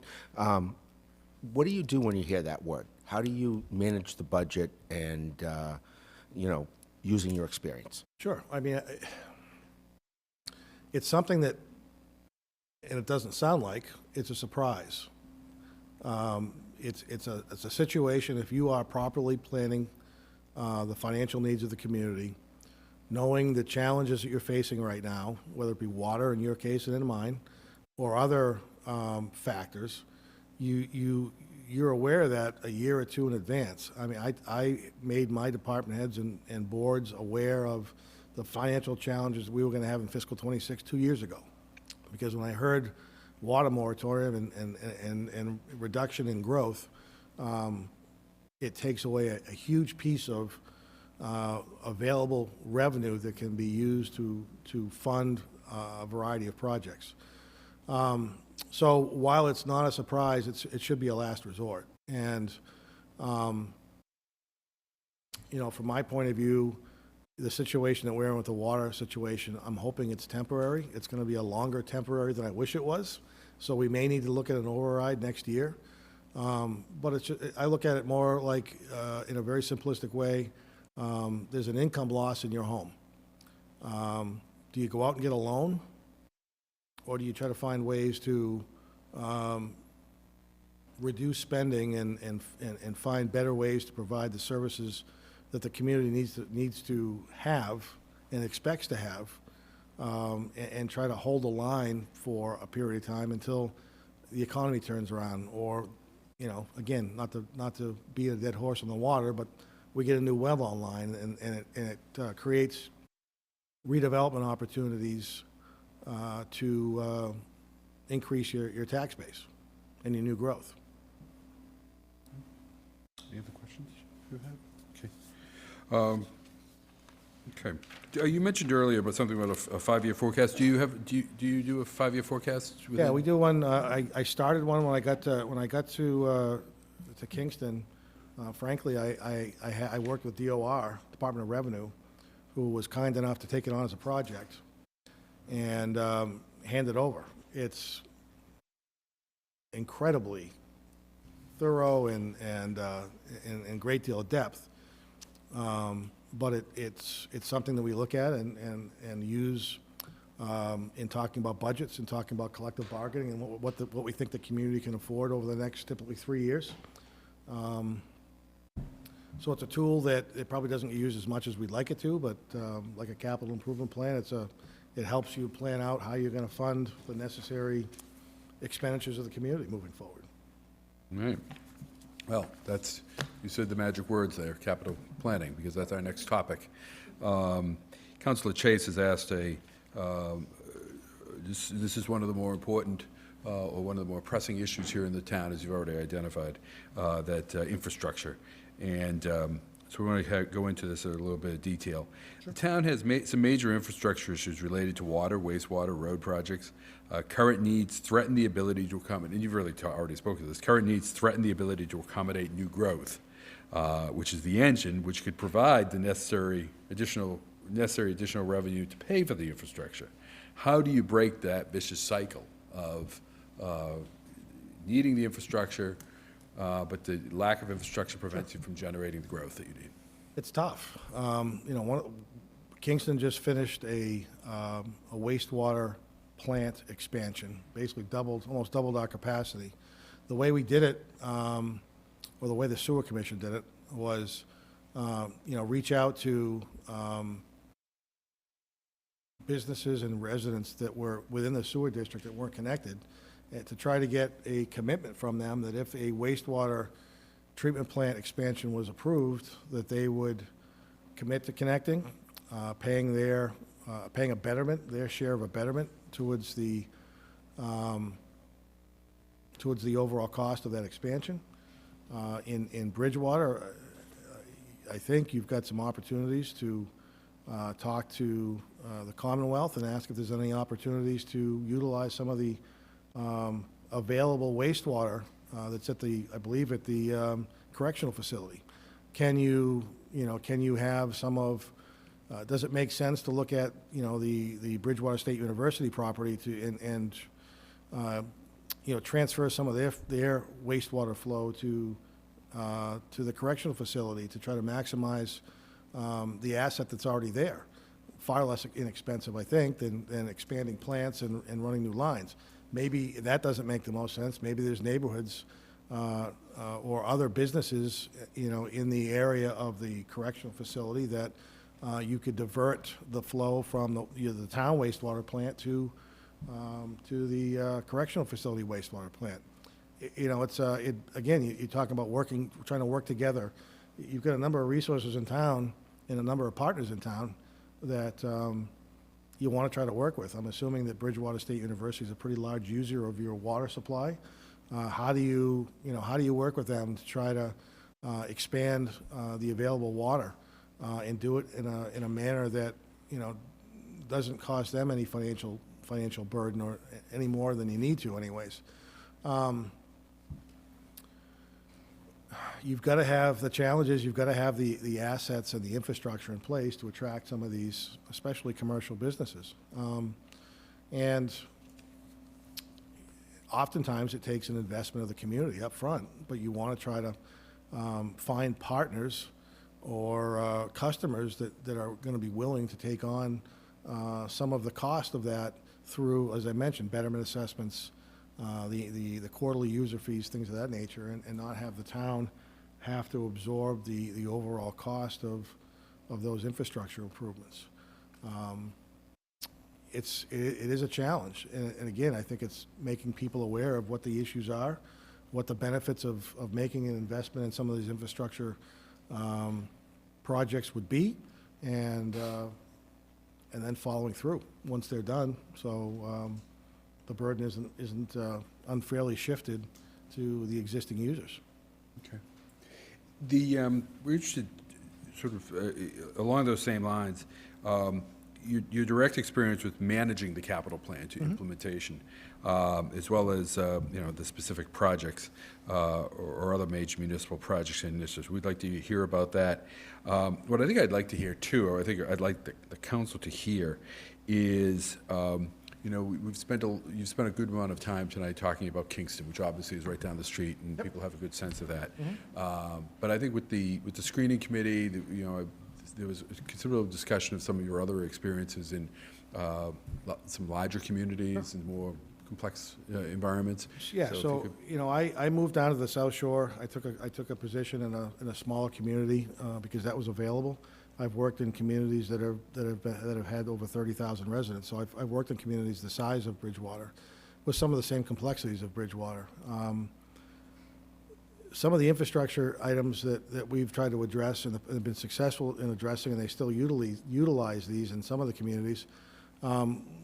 We had some of the same road condition challenges as you're facing in some of the roads here. And again, every situation's a little bit different. I'll just explain the way we did it. It was costing more money to appropriate a road budget on an annual basis that was barely enough to make minor repairs to the roads, taking into consideration that every year there is an inflation factor in the materials and in the labor to lay new pavement, to reconstruct a road, what have you. What we did was we ended up doing proposing a bond, paying over 10 years, and this is specifically for road and road infrastructure improvements. We used software that was developed by an engineering firm that helped identify the conditions of the roads town-wide. You could put in any number of different scenarios that you wanted to use for examples, and we ultimately dialed that down to bonding $6-7 million over a 10-year period, knowing that the interest we were paying on that debt was less than the cost than the inflationary factor that was going into the supplies and the services that were being provided. So what it did was it allowed us to address some of the more critical roads, get those improved and repaired, pay it down over a 10-year period, which is typically the length of time a road can survive without any significant sort of work, repaving, crack sealing, things of that nature. So we didn't extend the debt longer than the life of the road. And then after those 10 years, you had the ability, if you wanted to do that, to go out if you needed it, to put another layer of asphalt on it moving forward. That's one example. There's an example. I was the town manager in Salem, New Hampshire. If anybody's been to Salem, it's right on the border of Massachusetts off of 93. It takes advantage of the no sales tax situation in New Hampshire, and there is a significant commercial tax base there because of that. One of the larger properties in the community that was commercial right off the highway was the old Rockingham Park that used to have horse racing there. That property sat dormant for a long time. There was a lot of discussion for 2 or 3 years about trying to legalize gambling in Salem, which would have, or in New Hampshire, excuse me, and the location would have been in Salem. I don't think that was the best use of the property in my mind. It would have been a great source of new revenue, certainly, but long-term for the community, I don't think it was the right move. Ultimately, a private developer went in and bought that property, cash, and has developed that property into a kind of a live-work-play situation where you've got retailers, you've got condos, houses, apartments. We had to work with that developer to make sure that the infrastructure needs that he had, and they were significant, whether it be water, sewer, road infrastructure to get in and out of the property was appropriate, and make sure that, very candidly, that developer, that we could assign a defendable cost to that developer to assist with the cost of making those improvements, because they were being made primarily to support the development that he had presented or proposed and has been exceptionally successful over the last 5 or 6 years. So it's a team approach when you can. You try to look at all the assets you might have available to you, and then try to make the best decision moving forward, how to best address the need. Thank you. You've actually led us right into Oh, good. another sub-part of that question, and it related to infrastructure and finance. And the question, as I had originally stated, it was beyond an operational override or various possible debt exclusion measures, what other tools are available to municipalities to fund critical infrastructure needs? And you've touched on a number of items there, one of which, for example, the bond offering that you made reference to.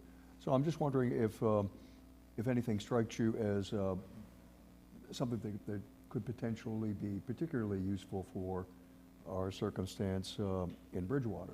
Sure. Again, one of the benefits, I guess, of being an MBTA community is you have, or Bridgewater has access to a significant pot of money that's been set aside by the state that you can apply for grants for, or short-term, or excuse me, inexpensive, low-interest loans to address some. Revolving fund, There's some revolving fund funding available through water and sewer, certainly, but there's also some community development grant money through the Community One Stop program that they've kind of put together at the state level now. You can apply for a significant different types of infrastructure improvements, road improvements, sidewalk improvements. I think your downtown area could be a project that could certainly be eligible for some grant funding to supplement, whatever local funding is needed. Oftentimes, the state looks at a community to invest money in the engineering for a project, so it's quote-unquote shovel-ready. You can apply for grant funding. You can even apply to be on the state's five-year plan. But you've got to be shovel-ready and ready to go. But if the public can see that, you're applying for, and in often cases getting grant money, people are willing to wait a little bit, knowing that 2 or 3 years down the road, there'll be some major improvements in different parts of town using grant funds to supplement that. The other thing, and I think it has a little bit to do with this, and if it doesn't, I apologize. I had a really good conversation on Sunday with a couple of people about trying to form some sort of a collaboration, and it may have already been done, so excuse me if it has. Bridgewater obviously is the property that state facilities occupy in Bridgewater are not providing the same level of revenue that private companies could provide, or if they were private businesses on those properties. It's not unique to Bridgewater. There are obviously other communities throughout the state, some that you could potentially partner with and try to go to the state with your local legislators and senator to increase the amount of funding that the state provides each community that has these state facilities in them, to have those revenues that come in be a little bit more consistent with what these properties may be able to derive for revenue if it was a private business on those sites. I've often found if you can collaborate with some of these communities, the legislature, your senators, are more apt to listen, because it's a group of people. It's not just one state rep and one senator and one town manager and a planning board member. It's 4 or 5 or 6 of representatives from each of those communities meeting and having those state senators and state representatives presenting these sort of options and ideas for funding to the appropriate parties in Boston with the hope of gaining some traction there. Again, I would rely on people who've been here a while, whether that option's ever been considered or not. But I think it's viable. I've seen where regional projects are much more apt to be funded and are much more accepted, I guess, than a community going in on their own looking for money. So I think that's an opportunity that should be at least considered if it hasn't been. So I hope that's not too far off topic, but I wanted to get it in somewhere. And we're almost over, I think. So. Can you talk at all about your, we probably should have taken this up when we were talking about budgeting in general, but one of the major topics here in the town, as I'm sure you know from attending the meetings or watching the meetings, is school spending. Mm-hmm. What your relationship has been in Kingston and elsewhere with school departments. Again, in my mind, the superintendent and her staff are part of the team. I mean, they aren't attending right now. They were for a while, but they aren't attending right now. Department head meetings. But oftentimes, most times, the school budget is more than half of the overall budget. And, we've got to work as a group to try to identify and prioritize the needs of the community as a whole, including the school and including all the different town departments, and try to divvy up that pie to address as many of the needs that have been identified as priorities as we possibly can. Oftentimes, we may not agree, and the school budget is oftentimes something that isn't taken too kindly to if you're looking at addressing or reducing or not supporting the entire budget that the superintendent of schools has proposed. But again, I think if you're communicative and you're sharing your thoughts and ideas and reasoning behind the recommendations that you're making, again, people may not be happy, and somebody told me a long time ago, you're not doing your job if everybody's happy, which is true, unfortunately. So, you've got to work as a group to try to identify the needs. I mean, I've sat in the back of the room when there was a whole bunch of people here talking about the school budget, and I was here the night the superintendent, presented to the board of, the town council, the finance committee. The situation you're facing is, I think, pretty consistent with a lot of communities across the state and across the country. Costs are rising significantly, and school costs are part of that. Next question, Councilor Striggles. We kind of touched upon this a bit with regards to some of the economic development work that you've done in Kingston and in Salem, perhaps. But as you're aware, one of the opportunities our town has been presented with, if done responsibly, is the redevelopment projects within our central business district in conjunction with the Vision to Realities initiative. It's been met with optimism as well as skepticism. Sure. In your experience, how have you managed the expectations of both those that are in favor of redevelopment and those that are reluctant to it? And how have you been able to work with communities to ensure that these opportunities for growth won't become a burden to the community's infrastructure, schools, or overall quality of life for residents?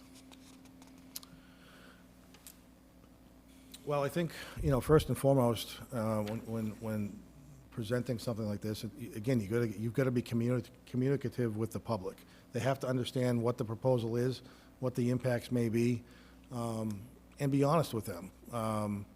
And if you tell the public that certain characteristics about a potential development, you have to make sure that those are accurate, and follow through with.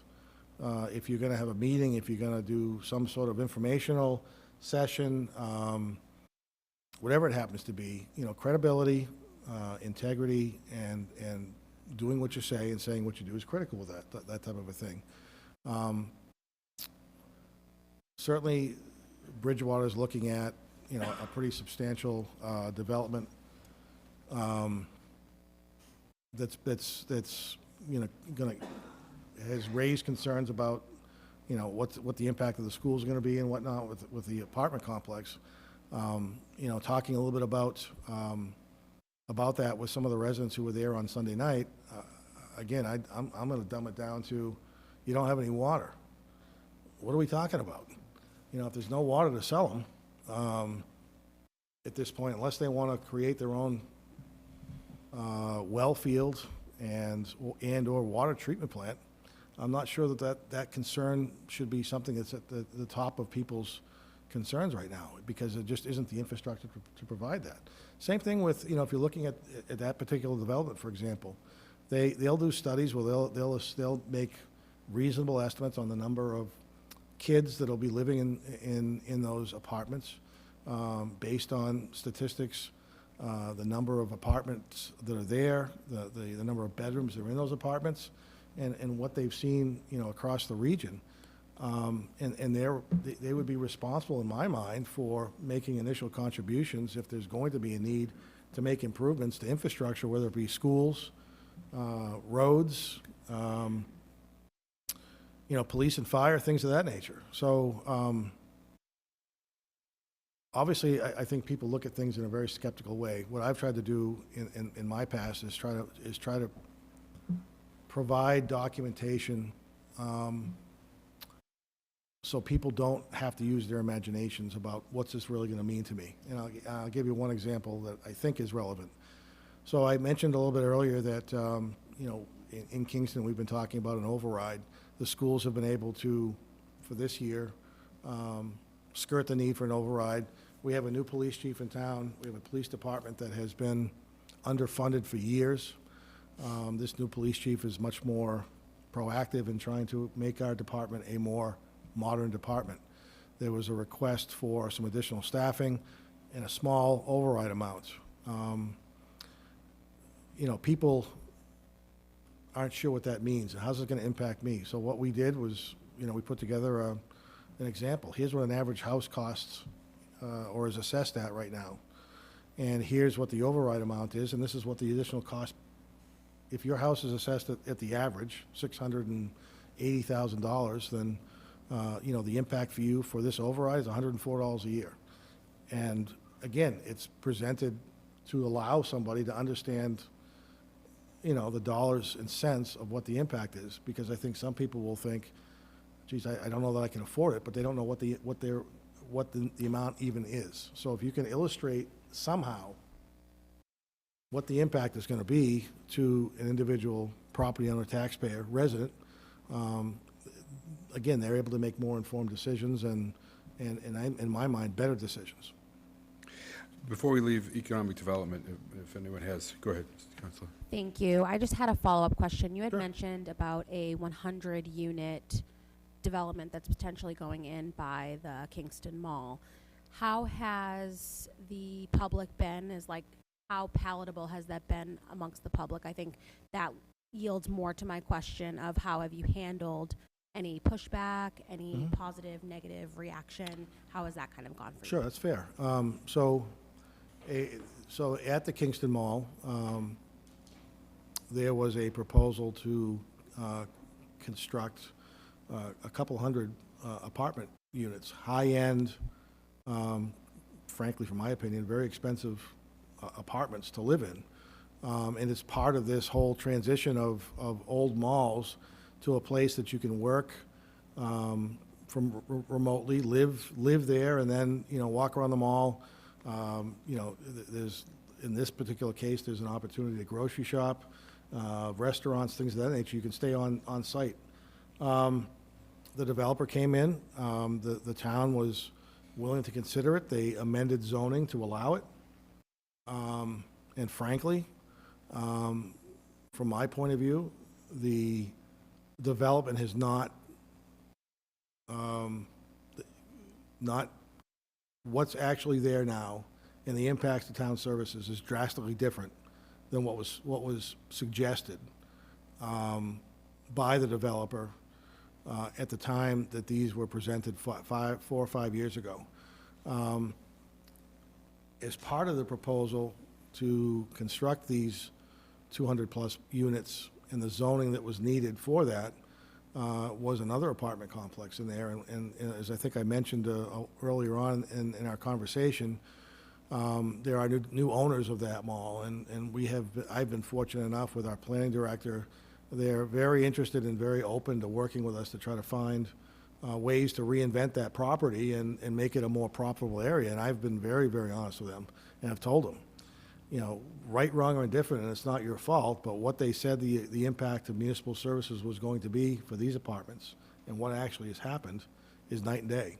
So I think the town was open and willing to consider an opportunity like this.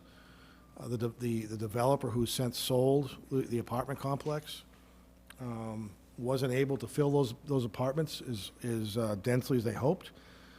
So they worked with the Commonwealth of Massachusetts to get subsidized housing in there, which has caused, right, wrong, or indifferent, increased ambulance police calls. We've seen a significant amount of water being used, and again, we're having some water challenges, just like you guys are. They proposed that the water use in those apartments would be a certain amount. What we've seen is 2 and 3 times that. So I've been very clear and honest with the owners of that mall that if you decide to bring additional living units forward, I expect you to have a significantly more difficult time getting whatever approvals you need through the Water Commission, the Sewer Commission, and the Planning Board, because reality has not panned out to what the anticipated usage was, unfortunately. Moving on to, and you've talked about the concept of working with the Commonwealth, with the institutions that are here. The question from Councilor Ellenberg is related to external relationships. How has your past experiences prepared you to deal with state institutions? And you give examples of where you've worked with the state on major projects or other institutions. Sure. So, again, some of the major projects I've been involved with, I mentioned earlier, or a few minutes ago, about what went on in Salem, right off a state exit. We had to work in collaboration with the state of New Hampshire Department of Transportation. When I was in Merrimack, there was, and I apologize, I don't remember how big this outlet mall was, but it's 200,000 or 300,000 square feet. It was exceptionally confrontational.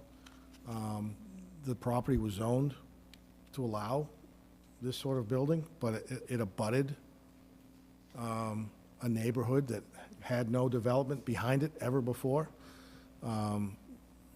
The property, the topography of the land allowed the houses that abutted this outlet mall to, it was 40 or 50 feet higher than the outlet mall parking lots, rooftops. So the concerns about noise, concerns about traffic, concerns about light pollution, those types of things, really were buffered significantly by the topography.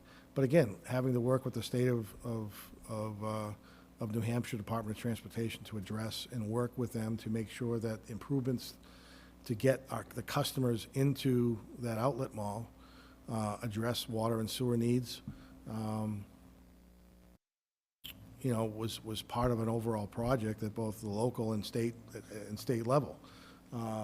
We've had expansions back then of Interstate 93 when you get over the border of New Hampshire, working with DOT to address and minimize the impacts to the community by increasing both the northbound and southbound lanes.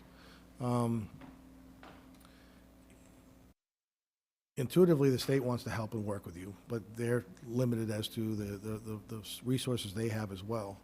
I think if you bring a well-thought-out plan and try to present your proposal to them in a professional and civil manner and in a collaborative way, they'll absolutely do what they can to help you out. That's been my experience in both New Hampshire and Massachusetts. I just have a follow-up Sure. question, and that is regarding our water situation.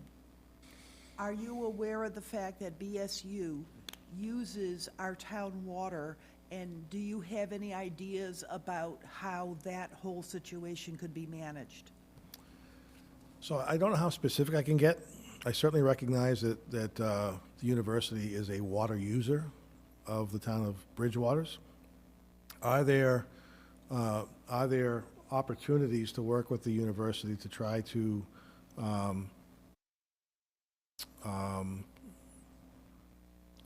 conserve water somehow?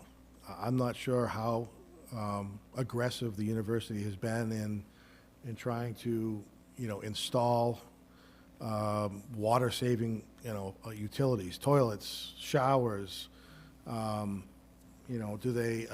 they aware when and if there may be leak issues, leak detection? When are they allowed to irrigate their fields for example, and if they are, when is that happening, and how can we work with them to try to allow their fields to stay pristine while providing necessary drinking water to current and future businesses and residents of Bridgewater. They're a major user, and they've got to understand the impact that their growth and their use of that water is minimizing the ability of this community to, develop and redevelop areas of town that need to use municipal water to be successful. Hope that answers your question. It does, thank you. You're welcome. Final question for Councilor Perry. Relationship with the town council. You'd mentioned earlier that you'd worked with the council before in Merrimack and Bedford. And of course, right now you're coming from a town with a select board. But what do you see as the best way to communicate with and manage productive relationships with the 9 members of the Bridgewater Town Council if you were appointed town manager? So my responsibility is to keep the 9 of you informed. To me, the worst thing that can happen is something in town happened that the town was involved in somehow, and you hear it from a guy at Dunkin' Donuts, and are surprised that you weren't aware of that. My role as town manager is to provide you with as thorough and unbiased information as I possibly can on every subject you talk about, and help you or put you in as good a position as I possibly can to make whatever decisions you make. I would, if I was selected as town manager here, I would want to sit down. One of the things I'd want to do with the board is sit down and find out, how do you want to be communicated with? I often send out, in Kingston and other communities I've worked in, the board we've used email, certainly, and in some cases, text messaging now, to keep you aware of what's happening and make sure you know what's going on in town. There are certain times of the day or weeks that, depending on the situation, that you might get several emails from me in a day. I try to minimize those and consolidate those as much as I can. But this is your community. You make the decisions. In my opinion, I am a supporting actor that is here to work with my staff to address and aggressively and proactively try to solve the problems of this community, whether they be now or in the future, and put this community in a position so it prospers for years to come. Every year there's going to be a new challenge, but if we work together, if we communicate well together, and we plan properly to try to address some of the larger issues and infrastructure needs that this community has, this community can be one that people are very, very jealous of, and I would love to be a part of that. Well, having said that, do you want to take 2 more minutes and elaborate a little bit with any closing statement? I've talked more on Sunday and today than I've talked in a while. Again, I just want to, I guess, first and foremost, thank the 9 members of this board, council, for taking the time tonight. I know you guys have busy schedules. You were out a couple of nights ago. I was really impressed. I've been really impressed with my interactions with a few employees that are currently here. Residents on Sunday night were fantastic. I wasn't quite sure what to expect, what the tone might be, but people were welcoming. They were enthusiastic, obviously concerned, but very, very polite in how they presented themselves. I thought it was a great 2 hours and went quickly. One of the questions I guess I'd just like to finish with, I was asked, where are you in your career? Well, hopefully I'm near the end, frankly, and I think you'll see by the color of my hair that I can't lie about that. I have 10 years of, I plan on working for another 10 years, and what I said to the gentleman who asked me this question who happened to sit on your charter commission in 2010. I want to work 10 more years, and I want to work 10 years here. And if there's a concern about me wanting to stay here 10 years, I'd be happy to have a conversation with this council to find a way to give you the comfort you need to be comfortable that I will be here until I'm ready to retire 10 years from now. So I look forward to hearing your debate next week on what you want to do. And again, I just thank you very, very much. This community is amazing, and you guys are doing a great job. I know how tough it is to be an elected official, and this community should be proud of how this council presents itself. Thank you. Very good. All right, thank you again, Keith. And so that'll conclude our interviews for this evening. We'll obviously reconvene next week to deliberate this. No, thank you so much. And again, comments from the public we'll be taking at our meeting next week. So with that, I'll ask for a motion to adjourn. Motion to adjourn. Second by Ms. Striggles. All those in favor, please signify by saying aye. Aye. Any opposed? We are adjourned. Thank you.